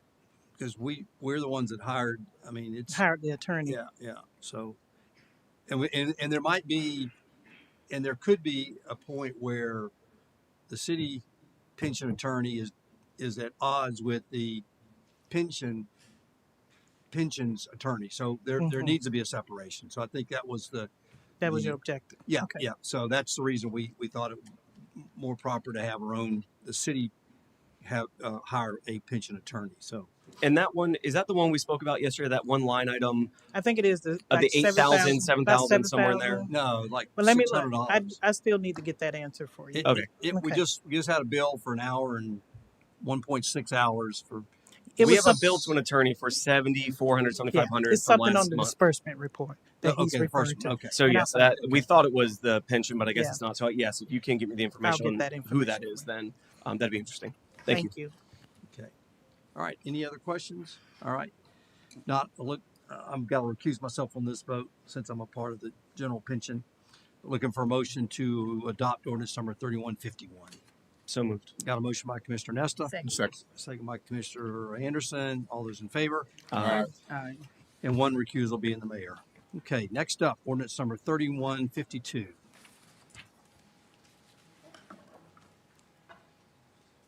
Ordinance number 3152.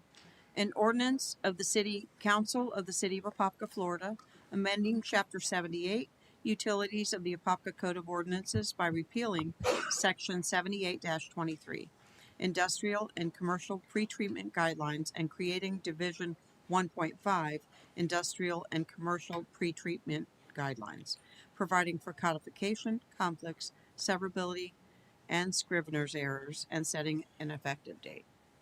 So changes? Glenn? No changes. Okay. No changes. I just have one question, I knew you and I was gonna do appreciate that. it. And we spoke briefly about this last time this came up. The sludge hauling Yep. that we paid, 400,000, we'll say, Yeah. plus or minus.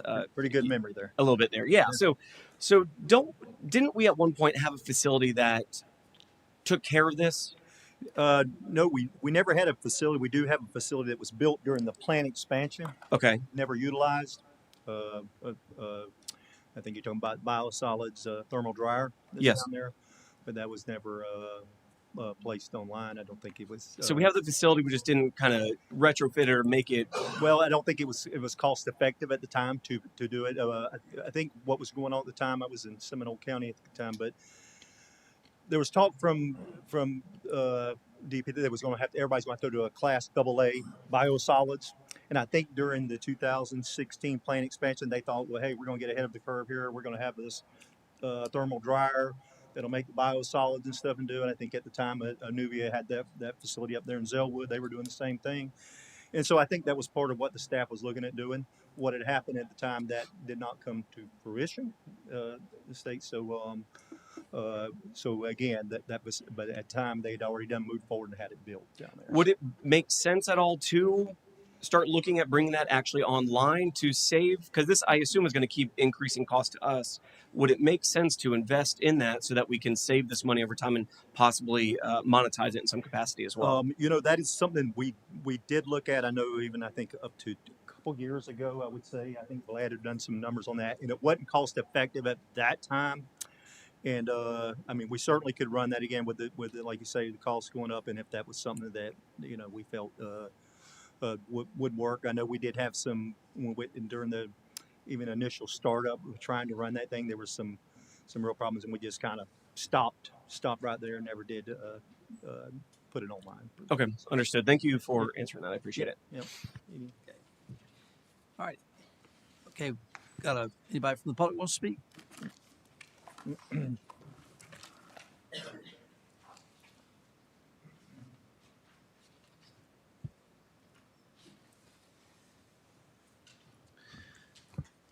Alvin McKimmey, 3603 Golden Gem Road. It's interesting that several of the projects that the city paid a lot of money for, including Lust Road, were never brought online. My question is, I recently did an audit of the Lust Road facility and discovered that all the water treatment tanks and chemical injection systems had been removed from Lust Road. Are we certain that all the equipment that isn't being used at the sewage plant is still there to be used? Has any of it been sold off? What happened to the equipment that was at Lust Road? Was it sold off? Was it scrapped? Was it used somewhere else? Inquiring Minds would like to know. Okay, anybody else want to speak on this one? All right. Not look for a motion to adopt. Are you able to speak to that, though? That equipment? Certainly will. Please. Let me assure you, put it on record, none of the equipment was sold off out there at Luss Road. There is equipment, analyzers and stuff. They sit there and set stagnant that we used at the facility down there on Cleveland Street. We have instruments ready to put in place out there. We put that online. So we would just have to, everything's still there. It's just maybe update some things, bring new things in. Some of the instruments, I'm saying that reads turbidity, analyzers and stuff, we have took some of those from there and used in other places because it's just sitting there, it's not online. We have spare parts to put those analyzers right back in place if we want to put the plant online. Okay, good to know. Thank you. Okay. All right. Looking for motion to approve ordinance number 3152. So moved. Got a motion by Commissioner Anderson. Second. Second by Commissioner Velasquez. All those in favor? Aye. All opposed? Motion carries unanimously. Next up, Resolution 2026-02. Resolution 2026-02. A resolution of the City Council of the City of Apopka, Florida, amending the budget for the fiscal year beginning October 1, 2025 and ending September 30th, 2026, providing for a budget amendment. Thank you, Susan. Good evening, Bland Sherman, Finance Director. Budget Amendment 2026-02, amending the budget for our carry forward items, which are projects that have started in prior years, and we're moving that funding into FY26 so that the staff can continue working on those projects. The total amount is around $79,589,618. There we go. This slide demonstrates the amounts per fund. General fund in about 8.5, transportation impact fee fund about 4.3, utility operating fund about 4.9. That is in regards to the dollars that have not been obligated, and we're trying to move those forward. That's about $29,258,791. In regards to the POs that have been issued, the amount, and hopefully I ain't flipping that. The amount is 4.9 for the general fund. Transportation impact fee, $18,982,000. Fire impact fee and police impact fee, that's $5 million. This is the funding down at the bottom, the $50 million. I apologize, the POs are at the top. For the fire impact fee and the police impact fee, basically that is the design money that we have set aside for the public safety building. So, and 403, we have about 12.2 million. The details are included in your packet. If you have any questions, just let me know. Any questions for Blanche? Okay, anybody from the public wish to speak on this one? Not, we'll close the public hearing. Look for a motion to adopt resolution 2026-02. So moved. Got a motion by Commissioner Smith, second by Commissioner Anderson. All those in favor? Aye. All opposed? Motion carries unanimously. Next up, resolution 2026-03, Emerson Park. Resolution 2026-03, a resolution of the City Commission of the City of Apopka, Florida, accepting the dedication of a right-of-way located in the Emerson Park subdivision for public use and ownership and providing for an effective date. Thank you, Susan. The Emerson Park Homeowners Association previously requested that the city accept dedication of the right-of-way serving the Emerson Park subdivision to facilitate capital improvements for the roadway and to finance such improvements through the imposition of a special assessment.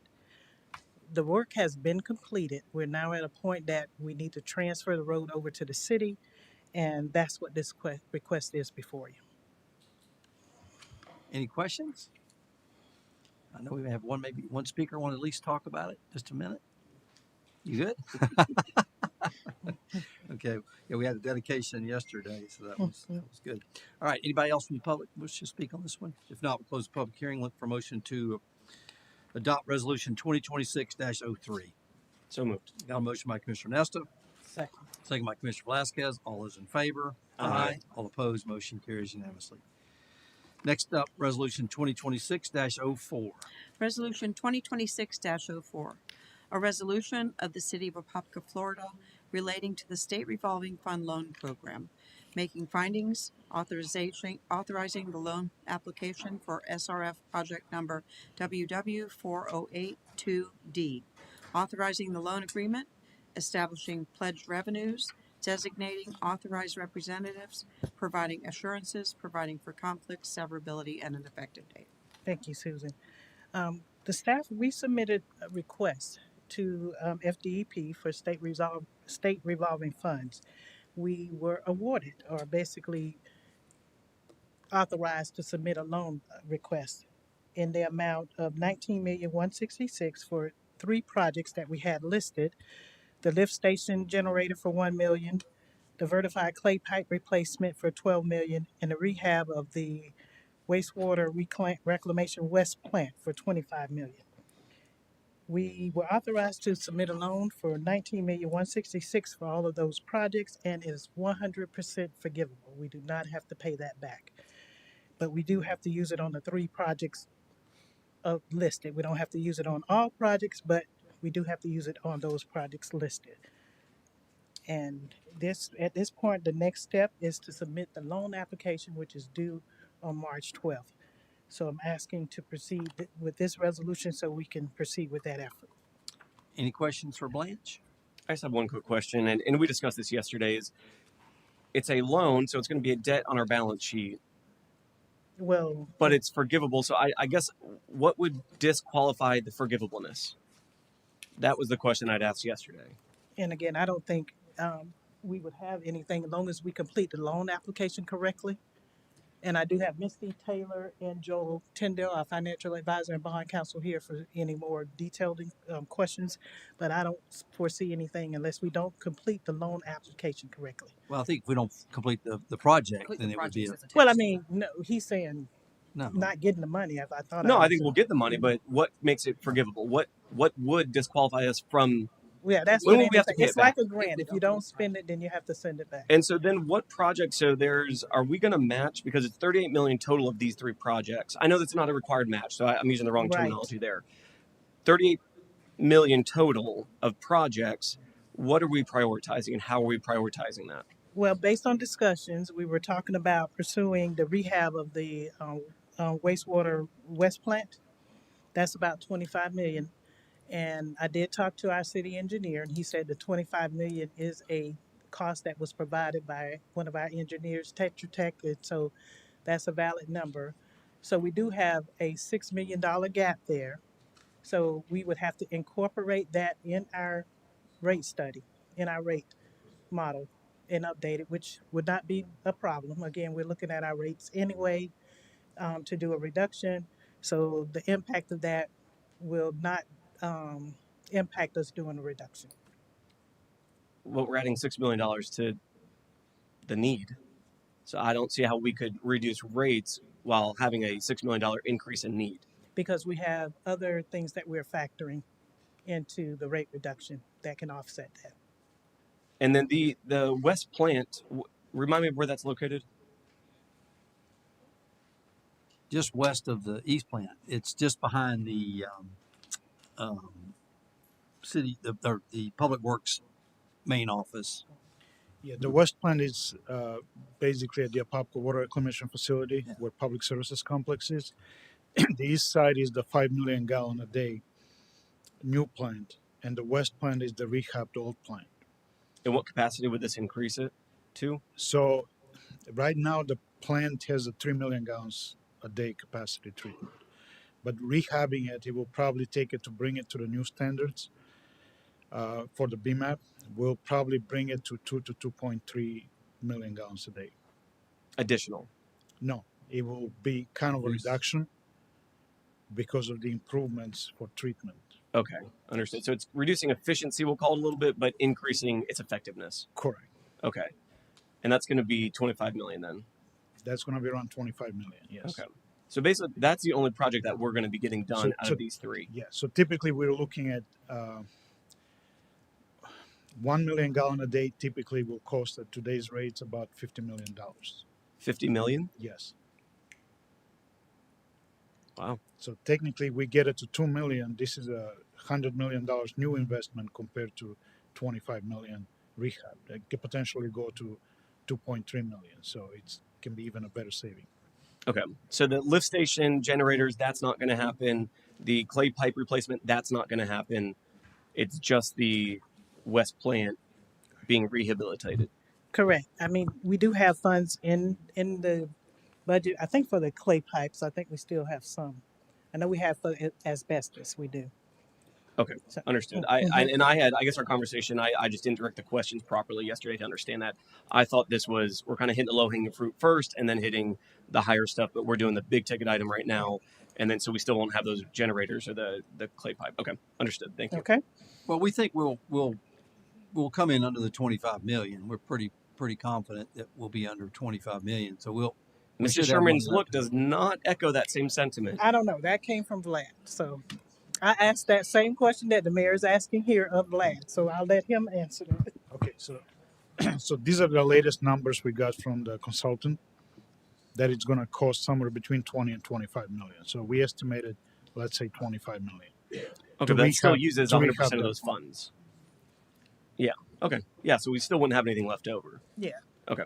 Understood. I Thank you. just want to make sure I clarify that because I know that we are indeed working on a rate reduction, and this impact, if we have to go with that 25 million, will still allow us to have a rate reduction, even though it will show some increase. So I'm going to be interested to see those numbers. it's coming. How It's quickly coming. that's changed from 14% increase to now reducing it somehow over We'll be a coming few for months' time.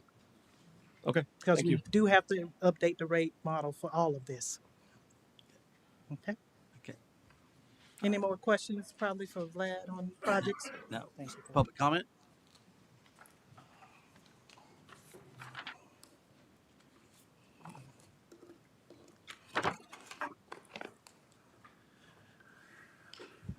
When we get money for nothing and we don't have to pay it back, it always concerns me a little bit because potentially we spoke tonight about two projects that were never fully commissioned. What I would like to know, are there any conditions or terms in the contract that would expose us to liability if we fail to get this plant up to standard or within the time that it's supposed to be done? Is this truly no liability loan? Anybody else from the public? Okay. If not, we'll close the public hearing. Look for motion to approve the. I think she would. Were you going to respond? She already did. No. No. Okay. Because I saw you come back up to the lectern. Okay. Look for motion to approve resolution 2026-04. So moved. Got a motion by Commissioner Anderson, Second. second by Commissioner Velasquez. All those in favor? Aye. All opposed? Motion carries unanimously. Next up, 2026-05. Resolution 2026-05, a resolution of the City of Apopka, Florida, relating to the State Revolving Fund Loan Program, making findings, authorizing the loan application for SRF project number DW4082C, authorizing the loan agreement, establishing pledged revenues, designating an authorized representative, providing assurances, providing conflicts, severability, and effective date. Thank you. And again, this is the drinking water portion of the state revolving fund loan. And with this particular one, the loan amount will be in the amount of $35,139,169, of which 50% is forgivable. $17,569,584. We have several projects listed in this request. $20 million for the Gross Embarker plant expansion, $16 million for the Golden Gem water treatment plant, $200,000 for generators at Plymouth Regional, $200,000 for a generator at Gross Embarker, $3 million for inner city connection with Mount Dora, $300,000 for inner city connection with Orange County.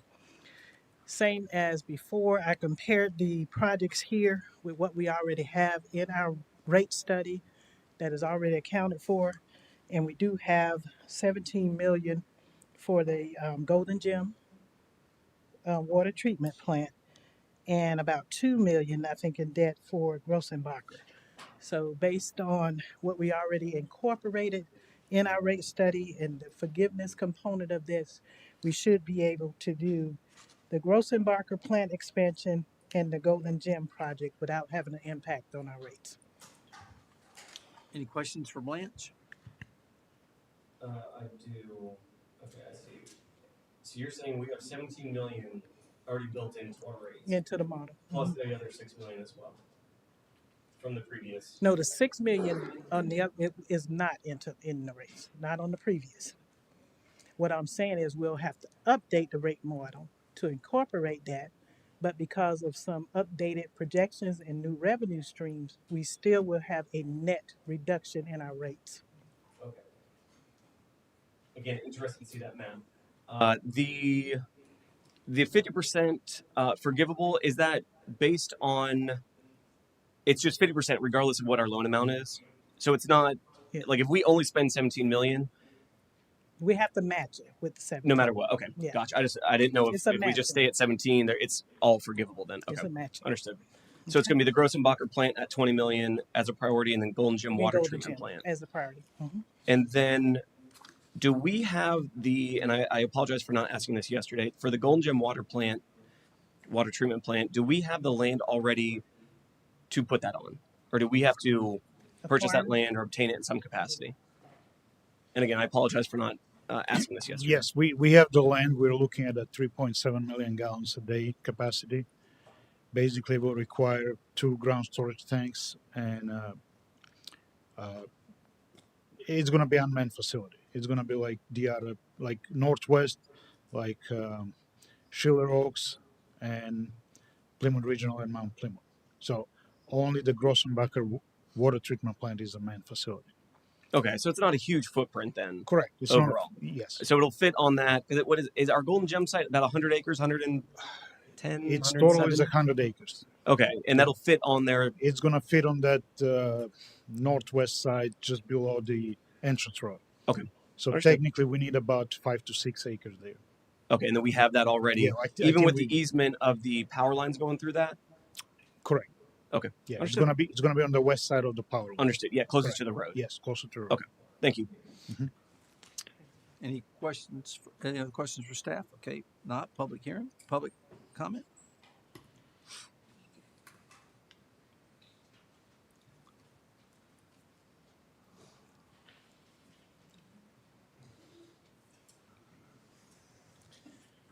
This is going to be Albert McKibbe 3603 Golden Gem Road. This is going to be a plant for drinking water. It's my recollection that we received a $1.5 million grant from Orange County from Mayor Demings. Do we still have that grant?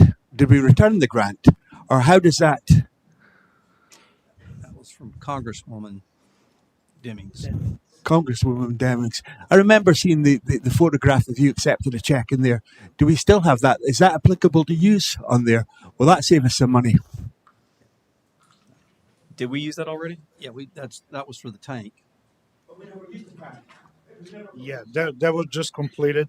It's a it's a 1 million gallon ground storage tank at the northwest facility. Just north of the fire station number 5. It's I a thought that was supposed to be reimbursement. used for Golden Gem, though. I don't think so. But it's a reimbursement type grant, and we haven't, until it's finally completed and goes through the inspection, that's when we'll request that reimbursement. Okay.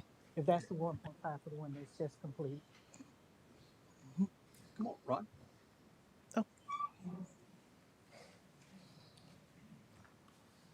Rod Olson, 3156 Rolling Hills Lane in Apopka. All these grants and funding, all this makes me nervous because we habitually have been turning back funds that we haven't used, and then it's reduced. We need to know who's responsible for this, who's going to be monitoring to make sure we're spending the money, and at least a quarterly basis. You need to have a system or procedure. Thank you, Mr. Hall, with the aspect procedure to follow up to make sure on a quarterly basis we're measuring that, so we don't find ourselves in the position, we got $17 million to match it, but we didn't spend it and it's gone. Anybody else?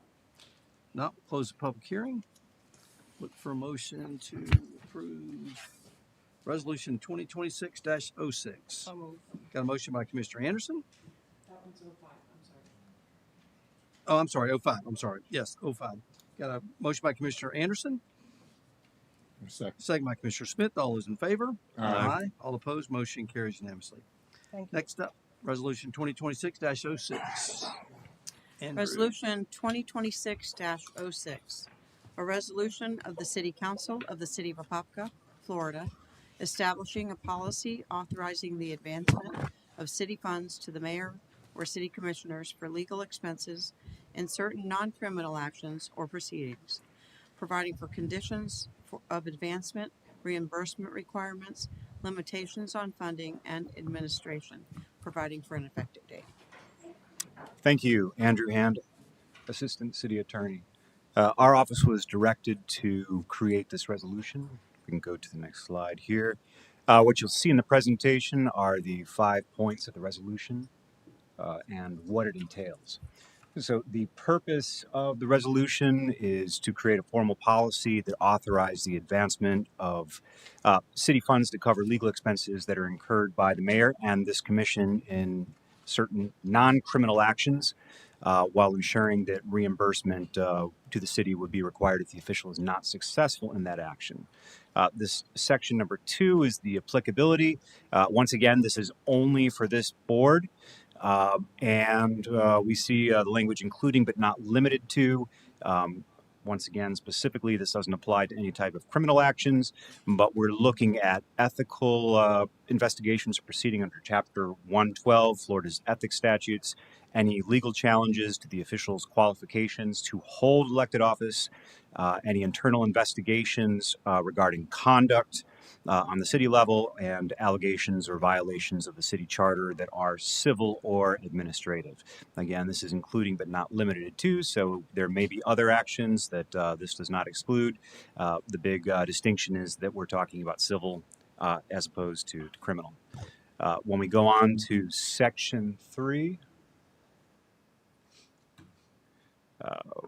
we see what is required for authorization of the advanced funding. This is approved by the City Council, and any type of a proceeding, it must be arising directly from the individual's performance in their official duties or relate to their qualification for office. How it works, the official would submit a written request to the city administrator describing what's going on, what type of a proceeding it is, and the relevant information specified herein, also providing a cost estimate. And at that point, it would be brought to the city council and placed on an agenda for a vote by the majority at a public meeting and reviewed at that point in time. As far as limitations for the funding go, $5,000 is the ceiling. Anything in between could be specified depending on what is needed and requested, and that would be voted on, of course, by the commission as well. As far as conditions and reimbursements, a written agreement is required. Attorney Shepard also drafted a draft agreement that's included in the packet that details essentially, these points in here and what the official would be agreeing to should they accept one of these advances. The reimbursement agreement would detail the amount of the advance, make it clear that the official will be responsible for reimbursing the city if in a final decision or settlement that the official was not successful in that proceeding. So in other words, to keep the funding, the official does have to be successful, and I'll get more to that in just a moment. The city can recover the funds by any lawful means, including offset against compensation similar to a wage garnishment that would be owed to the official in the future. And the official would provide documentation verifying that the funds were in fact used for what they requested for, solely for legal expenses in defense of the approved matter. Definition of successful. For purposes of the resolution, successful in the action means that the allegations or charges are dismissed, that the official is exonerated, or otherwise the official prevails on the merits.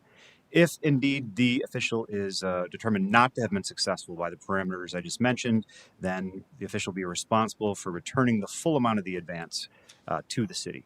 And that would have to be repaid within 30 days of the final determination, unless the city council approves some sort of alternate repayment arrangement. Finally, we have a section on administration. Once it's been approved by council, the city attorney would review all requests and agreements for compliance with law and the policy before presentation to the city council. The finance department maintains complete accounting records for all advances, so the money is all accounted for, and this is all done on an ad hoc basis. Any approval or denial for an advance does not set precedent. Everything is looked at individually as it comes forward and is brought before council. And that is those are the details of the resolution.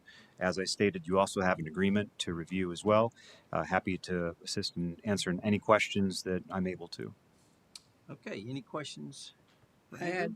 had written an email on behalf of um, uh, a telephone call that I received, and also an email, actually two emails, and Attorney Cliff Shepard did respond to them, and I have the responses here from the questions that were the inquiries that were sent to me, and I sent on behalf of the residents.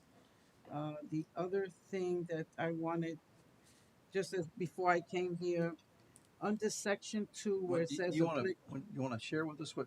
what it was that okay, I mean, here well, it was. Okay, that was okay. Let me get through this thing. Authorizing the advancement of city funds to Commissioner Anderson for her defense against a lawsuit filed contesting her residency. Will this policy apply to the recent civil lawsuit filed by the mayor to contest the resident of his opponent? And the answer was no.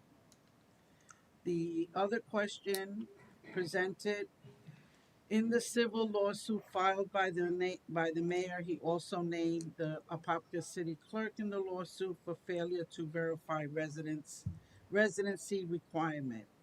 And Cliff Shepard wrote, "This is not accurate. Ms. Bone was not sued because of any errors she committed. She was sued as a necessary party to the lawsuit because she's Apopka's supervisor of elections and a required party to the lawsuit. She has no personal liability, and the city attorney, I, will be representing her in her official capacity to simply assure the court that we will comply with any valid court order concerning the election." My question here, the proposed policy scheduled to be reviewed for approval does not include employees of the city. Since the city mayor included a city employee in his personal civil lawsuit, will the taxpayers be footing the bill for the defense on behalf of the city clerk in the lawsuit? And he goes on to say that he explained that what I just read, what he said. Most importantly, since the proposed resolution 2026-06 will require a presentation to the public and vote from the council members, are Commissioner Anderson and Mayor allowed to cast a vote since both elected officials are parties directly involved in an active civil lawsuit in their capacity? His response: "Neither I or the Florida Commission of Ethics will respond to a question from someone other the council member, him or herself, about the council member's proposed conduct. This policy avoids the use of either the Commission on Ethics or the City Attorney's Office for political purposes. See Florida Administrative Code Rule 34-6.002." And then I ended the email respectfully forwarding for clarity in this delicate matter, scheduled to be heard before the commission tonight. Request a response in an email before tonight's meeting, and please share with the rest of the council members. So I appreciate that that Cliff Shepard did respond. And again, these are questions that I asked on behalf of residents that written to me. Um, so Those are Understood. the questions, and those were the inquiries, and these are the responses. So, because I just want to say, because I actually was named in that email, I actually have my attorney here that's going to address the council on my behalf. And just to be clear, the mayor, from my understanding, the mayor and I are not the only person that have pending potential lawsuits. There are also, from my understanding, commissioners here that possibly have ethics complaints as well against them. So it's important that if we're going to discuss the mayor and myself, we also discuss other commissioners that possibly have ethics complaints too. So I guess the question is, but I'll let my attorney actually address it. So, Phil, can you please come up and address Phil Capro, Well, please? Well, after we, let's okay, get, are there any other because he's going to speak on my questions? behalf. Yeah, So, yeah. okay. Any other questions for Andrew? The only question I have, in the resolution, it states not to exceed $5,000. Uh, is that an appropriate fee for a lawyer? $5,000? Sounds awful cheap. Uh, Certainly, lawyers can cost more than $5,000. Yes. As far as the range, of course, that is set by the council and as what the council deems appropriate. But I have no advice on the amount. All right. Okay. You had stated, Attorney Hand, that you were directed to come up with this, or your office was. Who directed you to do that? Mr. Williams, through the direction of the mayor's office. Okay. Understood. And then this was, from my understanding, speaking with Mr. Williams, this was in response specifically to a letter from Attorney Capro. Mm-hmm. Yeah. So it isn't a specific, and that was sent December 15th, if I'm not mistaken. So that's what was kind of the impotence for this, the cause of this. Is that accurate? So we received a letter, reviewed it internally, and checked for policy on this. Since it was a request for an advance, we did not find a policy, so asked the city attorney's office to craft that for us. Okay. Okay. Thank you. All right. One other question. So, are there other municipalities that have a similar resolution? There are some. Okay. Of course, there are other municipalities. It's not uniform that all do, but I am aware of some that do. All right. Anybody from the public wish to speak on this one?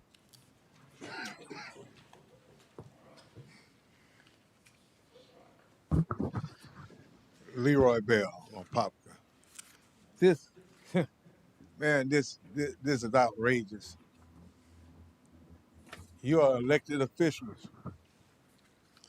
and you come to sit on the dais to represent the citizens of Apopka, and you do it in a manner with integrity. Now, anything falls short of that.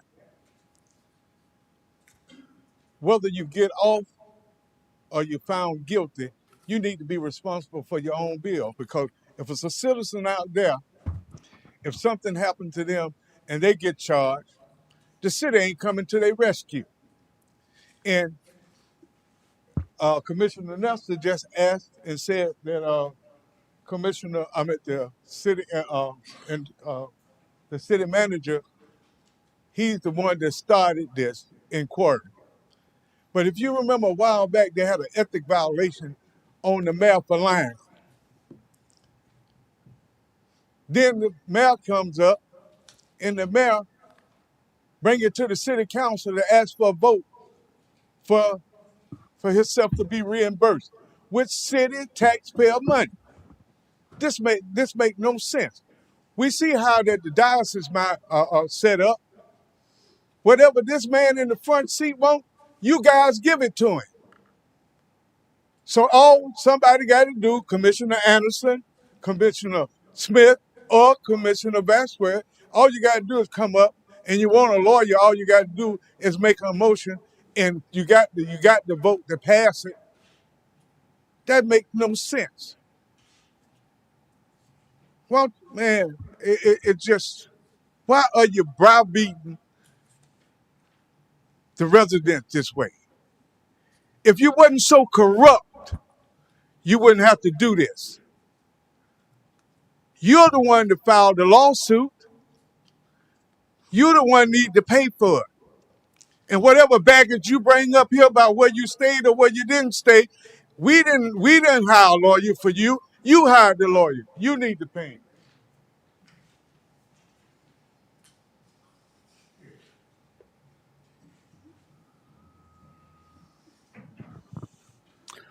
Albert McKimmey, 3603 Golden Gem Road. Sylvester Hall comes here and preaches every 2 weeks that procedures matters, ethics matter. Well, it's not that long ago that the residents came to you and suggested that we really needed to have the city clerk look at who was putting in documentation to the city. And we wanted you to have a policy put in place whereby driving licenses or documentation was checked. This part on 2B, we wouldn't be discussing today if you'd listened to your residents. We wouldn't be discussing this today and finding that yet again we have another lawsuit similar to the one that we wanted 18 months ago. If you can suddenly approve a policy to supply funding to commissioners, why can't you supply a policy for the residents for you to check, or on your behalf to check on our behalf, who's actually legally entitled to run for office?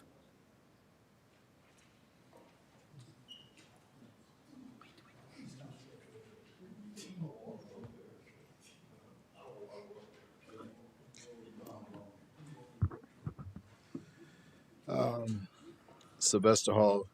It's actually, I'm just sitting over there. It's actually a sad day for Apopka. It's a sad day for the city of Apopka. Just to sit here and listen to these proceedings, listen to everything that's going on, listen to what's being discussed, it's really a sad day for Apopka. And we're lucky, maybe 500 to 1,000 people turn on YouTube and watch these events. We're lucky because it will shed a light on Apopka that most people don't know exists. And when you're talking to an audience or when you have an audience, you never know what is the experience in the background of that audience that's listening. When I say something, if it's about being an electrician and I have no knowledge of electrician, it'll go over everybody's head.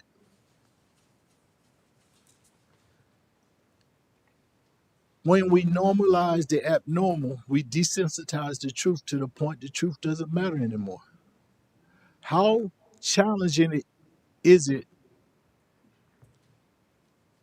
to prove your qualifications to run for any seat?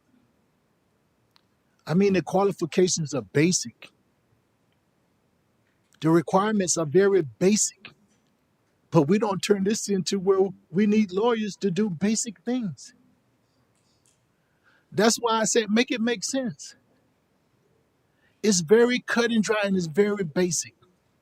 And we have the ID process and the technology to prove it. So when I come up here and I politely keep saying it because I see the bigger picture and I know what's going to bring about change. So when I say these things to you that principles matter, integrity matters, honesty matters, accountability matters, responsibility matters, morals matter, ethics matter, character matters, procedures matters, leadership matters, laws matters, and justice matter, and all God's people matter. I say those things to you because it's like training in the military. We have to do it redundancy over and over and over and over to make it set in for you guys. So I'm hoping one day your moral conscience will get the best of you and you'll lead and guide in the best interest of the citizen that you are sworn to serve, not yourself. Thank you.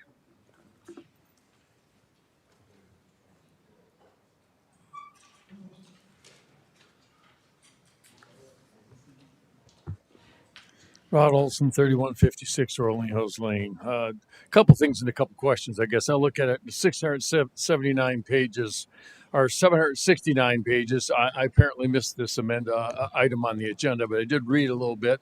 And it's $5,000 per event. So if one of you has 5 events, that's 5 times 20, that's $25,000. The city has, I'm assuming, this is a question, the city has general and professional liability. Is that correct? Nod from the mayor is yes. Then you are covered. You are covered in the performance of your duties. If it's outside that, then we have no business, the city has no business in providing you money.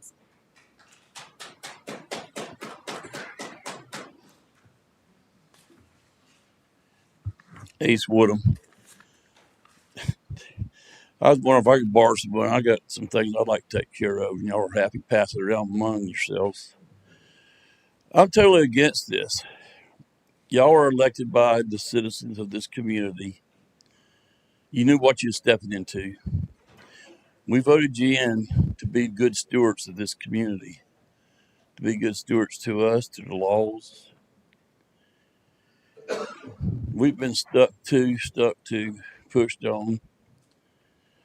But our firefighters, our police officers, our building department employees, they don't have legal representation. They can be sued individually along with the city.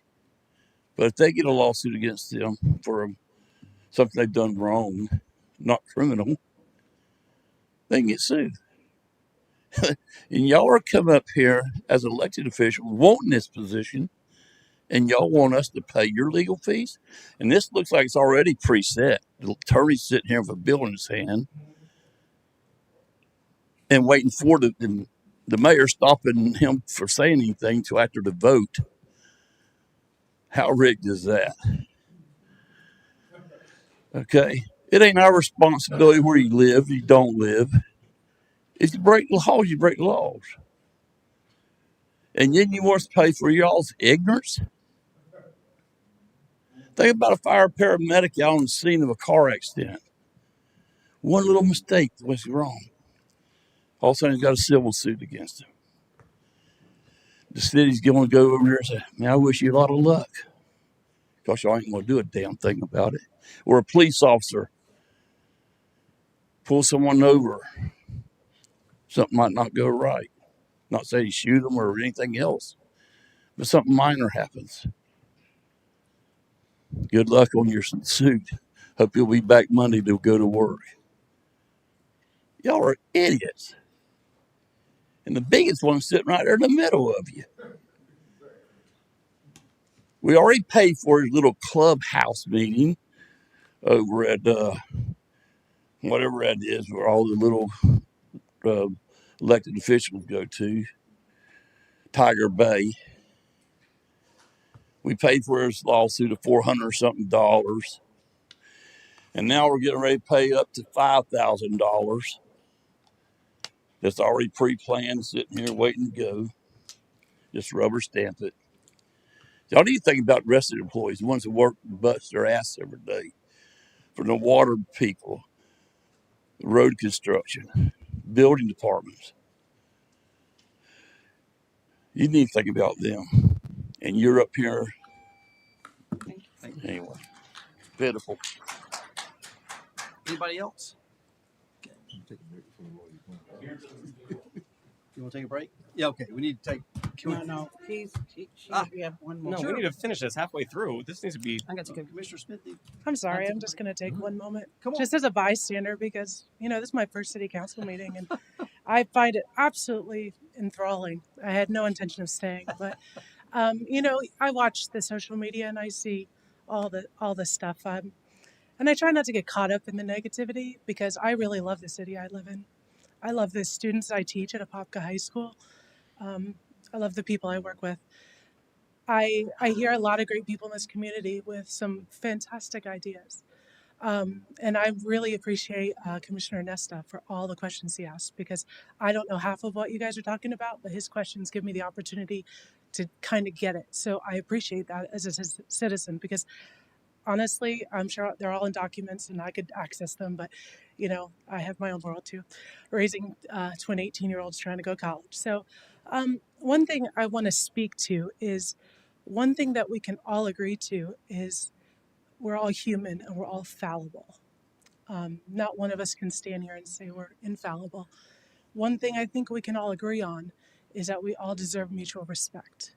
And when we teach our children, when we teach all those band kids that sat here how to respect each other, I might not like you, but you deserve my respect until we vote you out or we decide other things, right? So I don't think this is a good idea because as a teacher, if I have a legal expense, I have to take a loan out for 29% from BMG loans through the teacher county and pay it back. We get up to $5,000. That's what we get.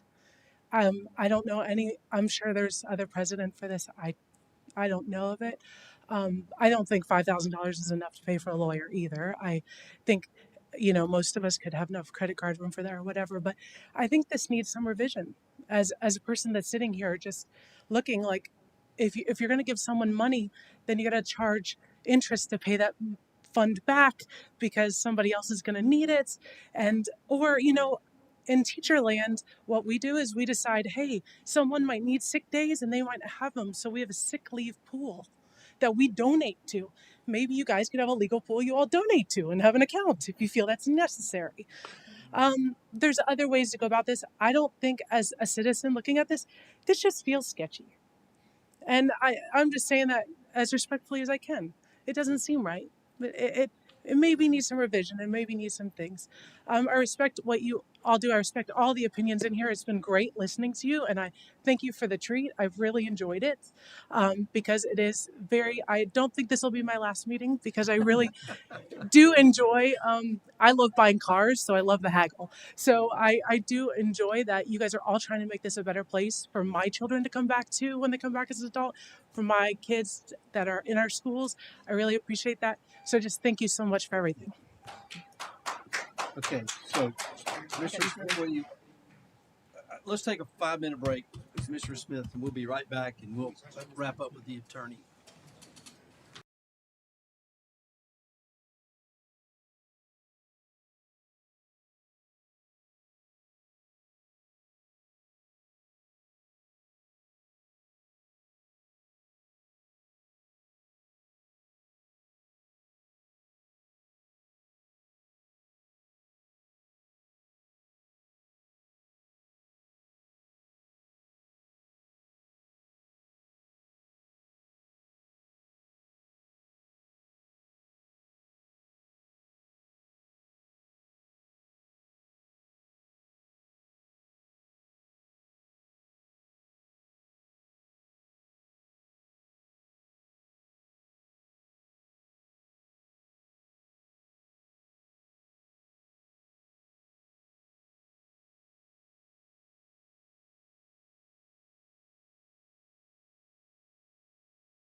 All right. All right. Call the meeting back to order.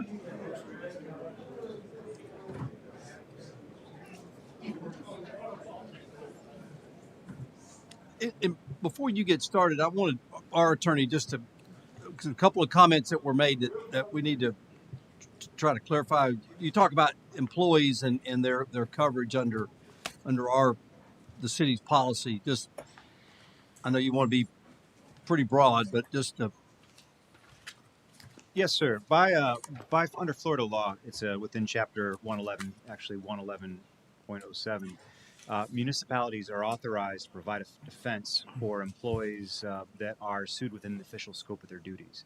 Now, municipalities can decline to provide that defense, and often do if there's bad faith, malicious purposes, or something that's alleged in those in that manner. But ultimately, if the employee prevails at the end of the litigation, then the city is obligated to pay for the defense. So the defense is provided. Likewise, that also encompasses officials, elected officials, who are essentially stand in the same shoes. so be clear, employees are covered by our insurance policy if in their line of duty under normal circumstances. I haven't examined the insurance policy, but yes, Yeah. and they're obligated by law to, the city's obligated to provide that defense, and Okay. if there's prevailing and Okay. will provide it if Yeah. there's not some sort of criminal or some other offense that's alleged. It's completely civil. Yes. Okay. Great. Thank you. Are you sure? Yeah. Yes, sir. I know. Philip Capro, 5200 South US Highway 1792, Castleberry, Florida. Mr. Mayor, Commissioners, I was, in fact, the person that started this process by sending a letter to City Attorney Shepard.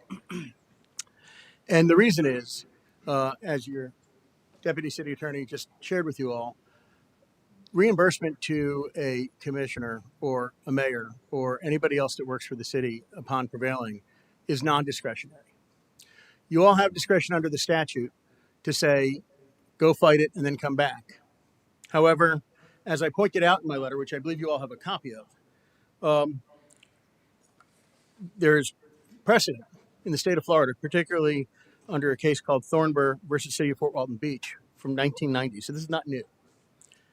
That Florida courts have long recognized that public officials are entitled to legal representation at public expense to defend themselves against litigation arising from the performance of their official duties while serving a public purpose. They went on to state that the purpose of this common law rule is to avoid the chilling effect that a denial of representation might have on public officials in performing their duties properly and diligently. This entitlement to attorney's fees arises independent of statute, ordinance, or charter, including that of 11107. What that means in lay people's terms, you all are elected officials. You all make a princely sum of a little over $1,000 a month. All of the citizens in this city have the ability to file a suit against any one of you at any time for any reason. It doesn't matter if it's a meritorious claim or a non-meritorious claim. And this is not the place to vet that out. So I'm not going to be discussing the merits of Commissioner Anderson's claim now. Suffice it to say that obviously I believe that she will prevail. The issue is, it is not reasonable. In fact, it's the opposite. It is burdensome and chilling to ask a commissioner to come out of pocket to defend themselves against a spurious allegation simply because somebody didn't like the outcome of an election. It's not right. I agree with almost everything that was said, in part, from each person tonight. It is outrageous. Procedures are important. It is a sad day. This shouldn't even be a discussion for this chamber. You should want to protect the people that have been elected to do their jobs. Once they are exonerated, you have no discretion. You're going to have to pay it. So why would you impair somebody and force them to have an onerous burden to take care of things? Now, I agree. Whoever said 5,000 isn't enough, I completely agree with that. And it won't be. It won't be in this case. I can promise you that. I can tell you that Ms. Anderson is current with her obligations with me at this point. I can tell you that in an ethics complaint, maybe $5,000 will get you there. I will also tell you that if this case goes all the way to trial, Commissioner Anderson is probably looking closer to $25,000 or more. And unfortunately, in this particular case, the plaintiff is an attorney that has an attorney as a relative as well. So they have a war chest in that their time is free for them. It's not fair. I would urge you all to understand that, and by the way, one more thing. Somebody said there wouldn't be a lawsuit if you all had done your job. First of all, I believe you did your job, but more importantly, I can also assure you and the people of the city that if Miss Anderson was denied her opportunity to sit, there would still be a lawsuit. It would just be a different direction. Finally, this type of this procedure, when put in place, one, I don't think it should be taken on a case-by-case basis. That makes it a popularity contest, and if you have an unpopular commissioner, that's not fair to them. It should be a yes or no. If there's a case that's brought against them, they should be entitled to get it. There's a procedure in place to recover if, in fact, they are not successful. That's better than a circumstance where the city, for example, pays, I'm sure, for you all to attend Florida League of Cities. Is that correct? So if they pay for somebody to go to the Florida League of Cities and that person doesn't show up, do you go back to the commissioner and say, hey, pay us back? No, you don't. And there's no method in place to do that. Here, at least, there is a clear obligation to return those funds, and it's not just lost. Either it's money you're going to have to pay anyways, or it's money you're going to get back. So I would ask you all to set your personal feelings aside, use reason. I understand that the citizens feel very strongly about what they see as a waste of taxpayer dollars. The state of Florida is very clear on this. It is non-discretionary once she is victorious, or he is victorious, or they are victorious, whoever it is that's up there. It could be a group of people, it could be an individual. If you are successful, you are entitled to get your fees indemnified. Why make them suffer on the way? They're already having to suffer the world of public opinion, where we are not going to try this case. We're going to try this case in a courtroom. Thank you. Okay, thank you. Okay, we'll close the public hearing then. Let me start out. I've got a couple of examples I do want to share, and then I'll let everybody else weigh in. So I served in the legislature, as y'all know, for 8 years, and I had a good friend in the legislature who was of means. I mean, really well means. And he was sued by the federal government, who we know have unlimited capabilities. And even with his basically unlimited means, he got to the point where he could no longer fight, even though he knew he was innocent.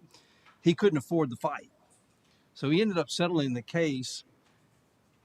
That he didn't have to.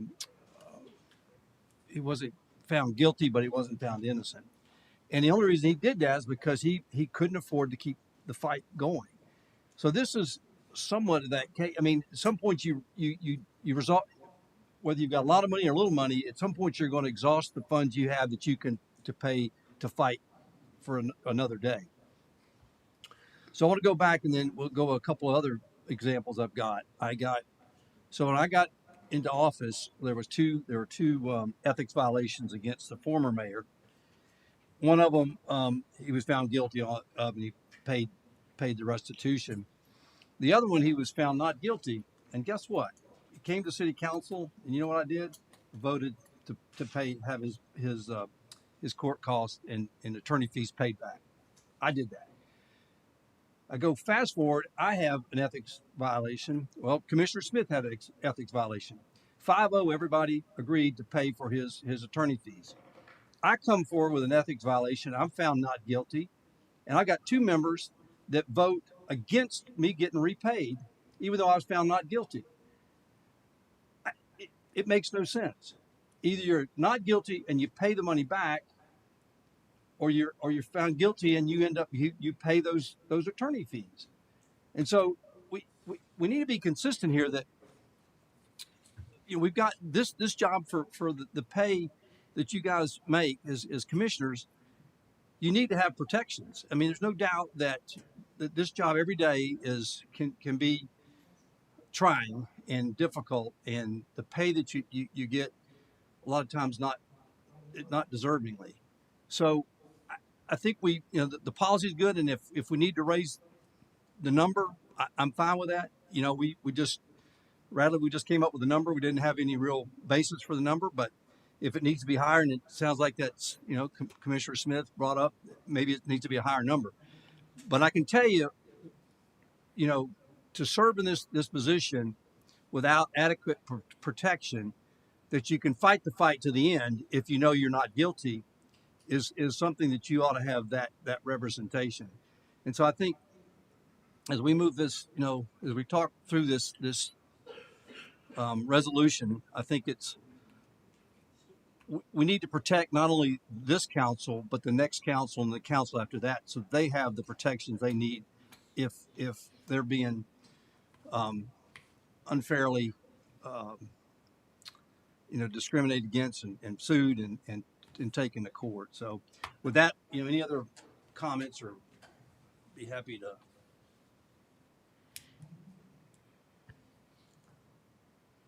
I think the residents spoke pretty clearly on some expectations, and I think maybe we need to postpone this, tighten up the language a little bit, and instead of fronting money, it's reimbursable upon success. It covers exactly what you said. There's no limitation if it's $5,000 or whatever. It covers the expense upon being successful.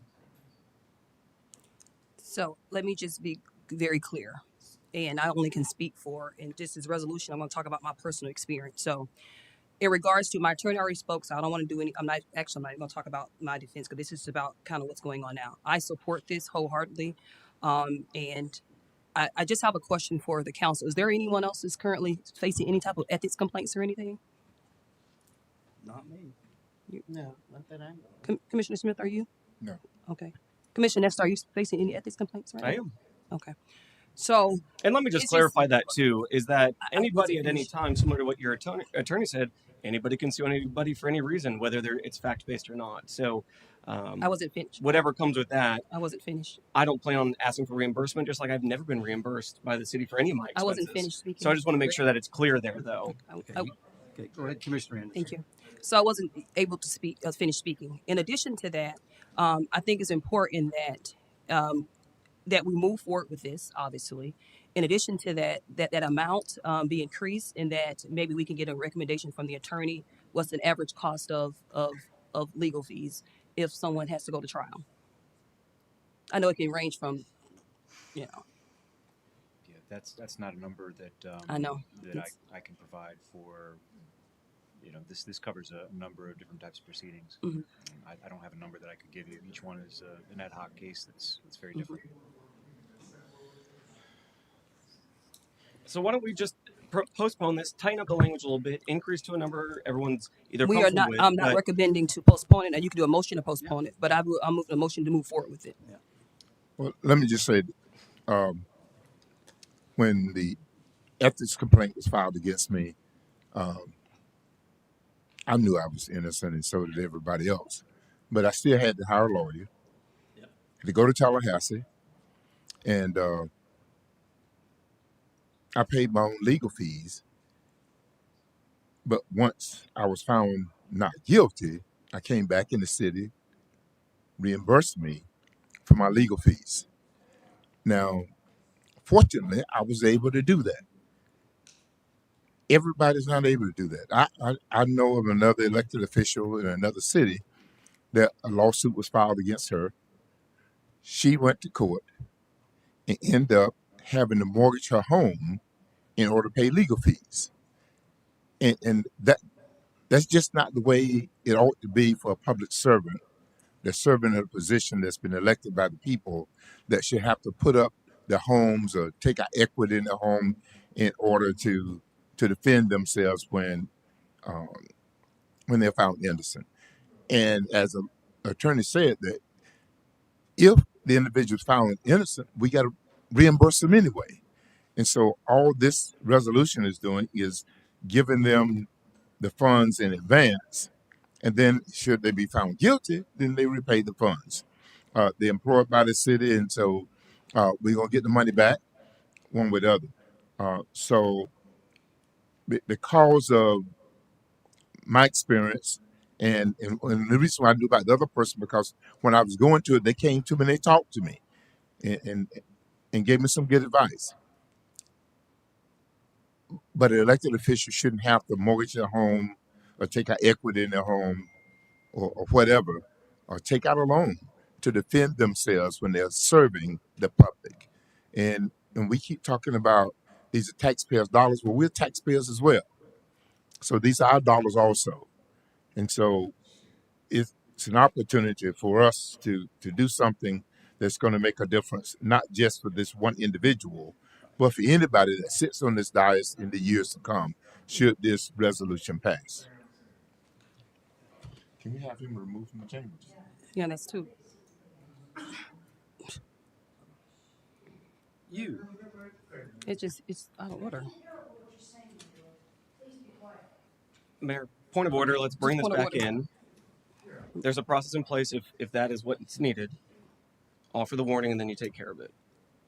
We've created that that process. The language that's in here is a little ambiguous too. So again, if we can just tighten up the language and reimburse with not a cap on the 5,000, I think it takes away the ambiguity of it being more salacious than maybe it needs to be.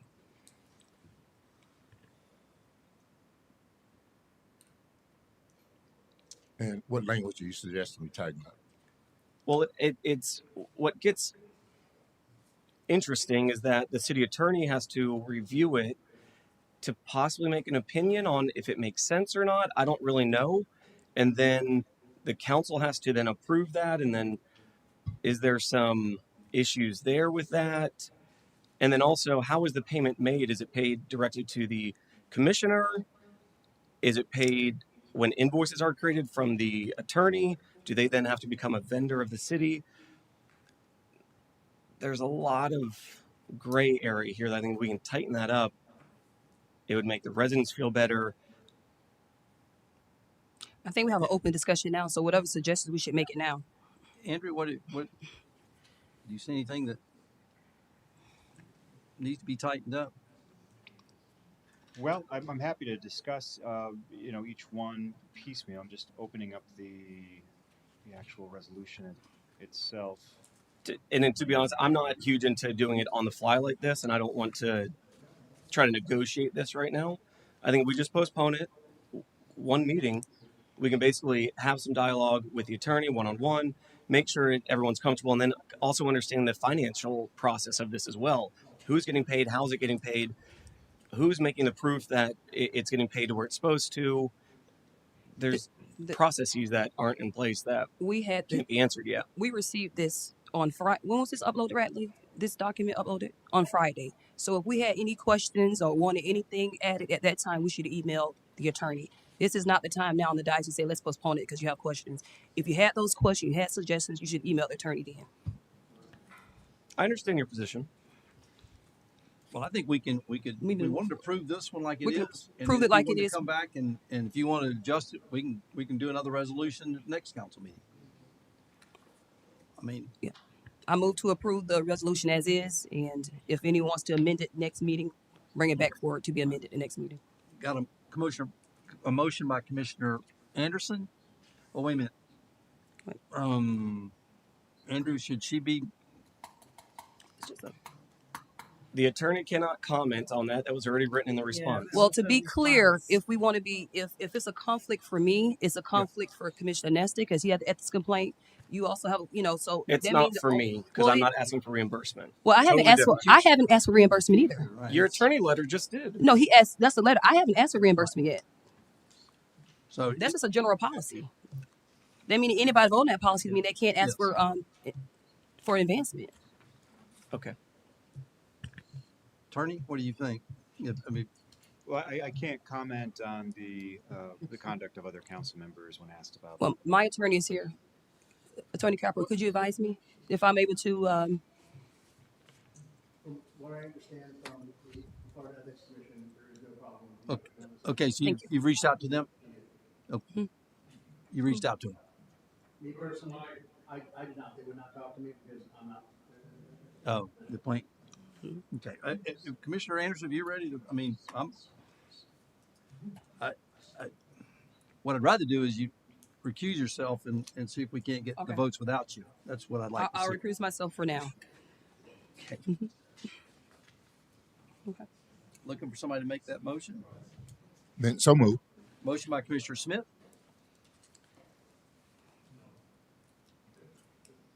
I'll second it. Got a second by Commissioner Velasquez. All those in favor? Aye. We got with one recusal by Commissioner I did Anderson. not vote for that. Okay. Okay, so three for it, one against it, and one recusal. So one recusal was Commissioner Anderson. The no was Commissioner Nesta, and three affirmatives were Velasquez, Nelson, and Smith. Okay. All right. Okay. City Council reports. Commissioner Smith, why don't you get us started? First of all, I want to thank the City of Apopka, the Apopka Police Department, and the Orange County Sheriff Department for all they did to make the Martin Luther King Parade a success, and for all those who participated in the parade as well. The parade was a great success. We had 7 bands that was in the parade, probably the most we've had in the 17 years that we've been doing the Martin Luther King Parade. So we appreciate all the support that we received. I did have a question in reference to Commissioner Moore brought up earlier in reference to Apopka Road. It was my understanding at one point that the funding was available to 4-lane Apopka Road from the hospital to Mon Road, and then that the county then was going to take care of the drainage from Martin Road to Hawthorne. Is that correct? Here's It's Okay. yes, Commissioner Smith. The Build or Raise grant that was changed the name, right? It's for improvement of Ocoyapapka Road from Harmon to South Houghton Road. From The Harmon project to where? from Harmon to Houghton. Now, the section currently between 13th Street and Houghton is still in the county. The section in the cities that was transferred, I believe, November of 2024. It's from 13th Street down to just past Lake Carter Exchange, which is just before the ramp on State Road 429. So that has been transferred to the city. So I talked to Orange County Public Works today. They're doing currently they have scheduled for January 26th till February 2nd. There's going to be a repaving, resurfacing of the section from Harmon to the south to the entrance to Emerson Park, which is in front of the hospital. That section was as part of the agreement for the transfer. It was supposed to be resurfaced by the county. So that's going to happen in a week from now. The section that we were discussing is a project that the county has between 13 and past Bradshaw Road all the way to Houghton Road that is related to the stormwater improvements. And the few homes there, they sit in a low area where the wetland is. It's just straight across Bradshaw Road. And they have been slated from about a year ago. So they're ready to start the construction on it. We were thinking that we can potentially include it in this design, but that's going to take a little bit longer time, and they really want to solve this problem. So we looked at all the potential opportunities there. It seems like the right of way is not sufficient to widen that to 4-lane. That's why I sent that email to our county counterparts and actually to proceed with their project. And we will pay $175,000 for the reimbursement for the relocation of our utilities. Then down the road, once we start the design on our part, we're going to include the design past 13th Street all the way to Houghton Road. And that's going to include probably widening to maybe 3 lanes total with some medians because there's nothing more that we can do there. The right of way is so limited, it's only 60 foot compared to 120 to the south. So really, that section is very critical. There's nothing that can be gained on the north side. There's a new development, North Star Logistics. They already have 2 ponds on that side. So we really can't get any right of way on the north side. Any right of way that potentially we can acquire is going to be on the south or the east side, which are businesses that have been there for a long time, including some of these homes that the county is trying to resolve the problem with flooding. So we're looking together at a long-term solution. We just didn't want it to stifle the county plan to actually complete their part of the work. So what you're saying, the county can go ahead and do the drainage portion Correct. on that section. Correct. Yes. Drainage, but not stormwater. Well, That's where we're yes. So they're gonna be piping some of the ditch, but eventually there's no stormwater pond, right? So all the water will be pushed to kind of bubble up to the north, past the area that is actually affecting it, where the wetland is. And those individual 5 or 6 homes, I believe they're there. Although, when you look at the Orange County property appraiser, there's probably totally of 16 parcels, but there's only 5 or 6 homes that are inhabited currently. So again, we're looking together with the county. We're working together with the county. There's a long-term solution to this long-term plan, and eventually will come to fruition. And we're hoping that we can incorporate that. At least we will do the design past that point of 30th Street where the borderline is currently, and then going all the way to the north past Bradshaw and along the curve to Houghton Road when we get into Michael Gladden, and then we head to the east.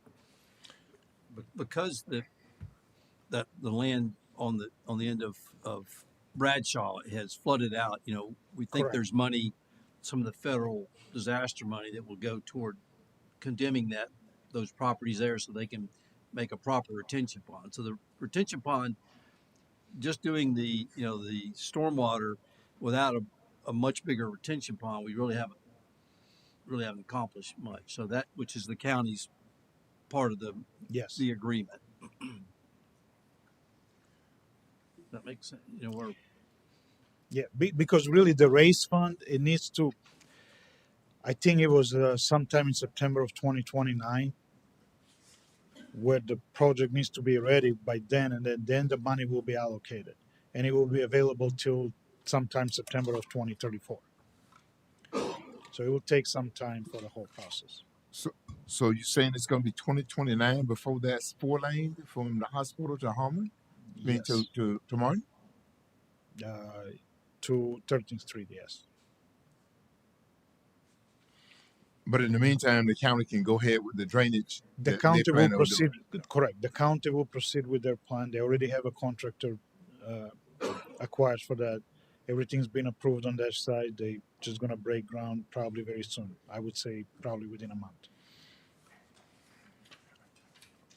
All right. Thank you. Mhm. And then the last thing I have is that the last city council meeting, I also asked if we could rename Fifth Street after Austin Durant, the firefighter. So I still have that proposal I would like to present. here's the problem with that one is we've got now we got the Halls on Fifth, we've got the Fifth Street Merchants, we've got it So what if we went from from Park Avenue that to way. that way? We'd have to. I think it's 70% of the residents have to, or property owners on the road have to. When that what Bradley, when 70%. Yeah, I don't remember offhand exactly, but yeah, we have to go through that Yeah. process. Okay. But I've got no problem. We can sure find out if that's a possibility for All sure. right. Yeah. Appreciate Gotcha. it. Okay. That's all I have. Okay, Commissioner Nesta. Yes. Monday we had an incredible Reverend Dr. Martin Luther King Jr. parade. So much fun. My family and I got to do it twice, so that was how much fun we had with it. And it was cool to see my kids finally be of age to enjoy it as well. So that was really cool, and just seeing the smiles and the fun and the clapping. The bands were incredible. So that was really fun, and it was great to see everybody out there. maybe was that the biggest one ever? Yes. And well attended. It was a great event. So thank you for all that put the time and energy into making that happen. That was really good. Then the only other thing was just my office hours. Just a reminder, every Thursday from 11 a.m. to 1 p.m. Here at City Hall. Talk about anything that you feel makes the city better, that we can do better. I usually take 30-minute appointments, or feel free to walk in. That's what a lot of people do, is just walk in, just to discuss whatever they need. And again, if you feel uncomfortable for any reason being at City Hall, completely understand. I'm happy to meet you wherever you are comfortable. That's it. Thank you. Commissioner Velasquez. Well, we had the tree climbers at the Legend of the Geezers over at Camp Rewind. Spent Saturday a few hours with them there, and they come every year, and I really appreciate that our city gives them that facility. They have a good time. The competition, it really strengthens their abilities to kind of go out and do rescues and things like that. So um, we we had them for the weekend. Of course, the Martin Luther King, uh, Dr. Martin Luther King Jr. parade, and of course, it was a big success. It was much larger this year. This is the largest I've seen it, and it was a nice day. And we all appreciate the Ministry Alliance for hosting this every year. I wanted to just kind of offer my congratulations to our economic director, Miss Antonetta Forbes. You know, I keep up with you even on the social media with LinkedIn and all the awards that you have gotten. And I just want to say thank you for everything you're doing in our CRA. It's very successful. We have the NOAA Cats public meeting, just a reminder, that'll be on Monday, January 26th at the Apopka Community Center. And that starts at, is that 6 o'clock? 6 o'clock. And then if you can't make it on that day, it'll be 2 days later, Wednesday on January 28th at Kelly Park School. And that has to do with the transportation, which is something that's very important to a lot of our residents here in the city. This will be an opportunity for them to provide an input. Um, Also, you know, I kind of follow the social media and just wanted to uh, congratulate the retirement of K9 Rule, 5 years of service. His handler, Sergeant Doriso. How do you pronounce his last name? Doriso? Yeah. So just congratulations to the K9 on his retirement. And then congratulations to Sergeant Weiskup and Corporal Rudick.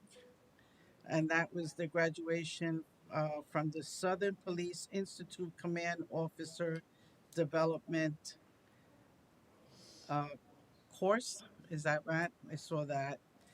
And that's pretty much it. Okay. Commissioner Anderson. So I kind of echo everyone's. The MLK parade was an amazing event. Thank you for the Apopka Minister Alliance and Monique Words for actually putting on the parade. I just want to address something. So to be clear, to answer your question, Mayor, did I receive any type of advice, or did I reach out to the Florida Ethics Commission? I actually did. That's why I actually moved.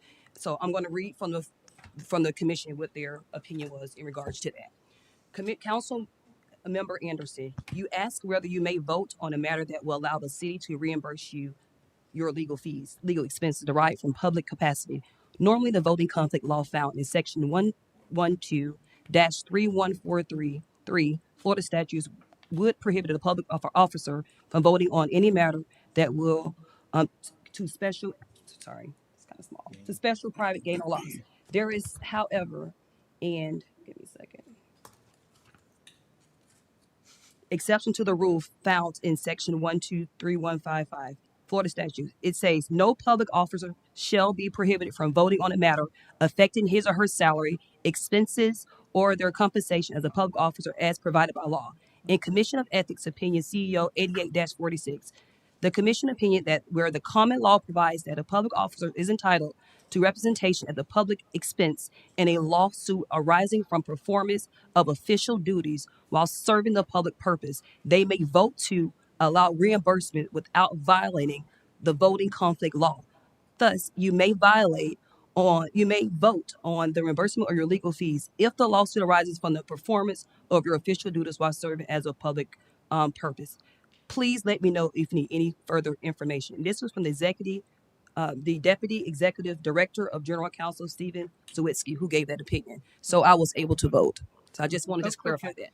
Well, no, I tell you, Mhm. they're great because And they'll they stand by respond their opinion. So yeah, just to be clear, yeah, so the public can know yeah, that I wasn't reckless when I actually yeah. made that motion. It's because I could do it, but I still, just out of caution, Yeah. I still removed myself from that vote. With that being said, that's actually all I have. Thank you. Thank you. Yeah, they are really responsive. You know, they'll within. I had one where within Mhm. 3 hours I had the answer I needed. So they will respond immediately to public officials. All right, Radley, anything? Yeah, just one real quick update.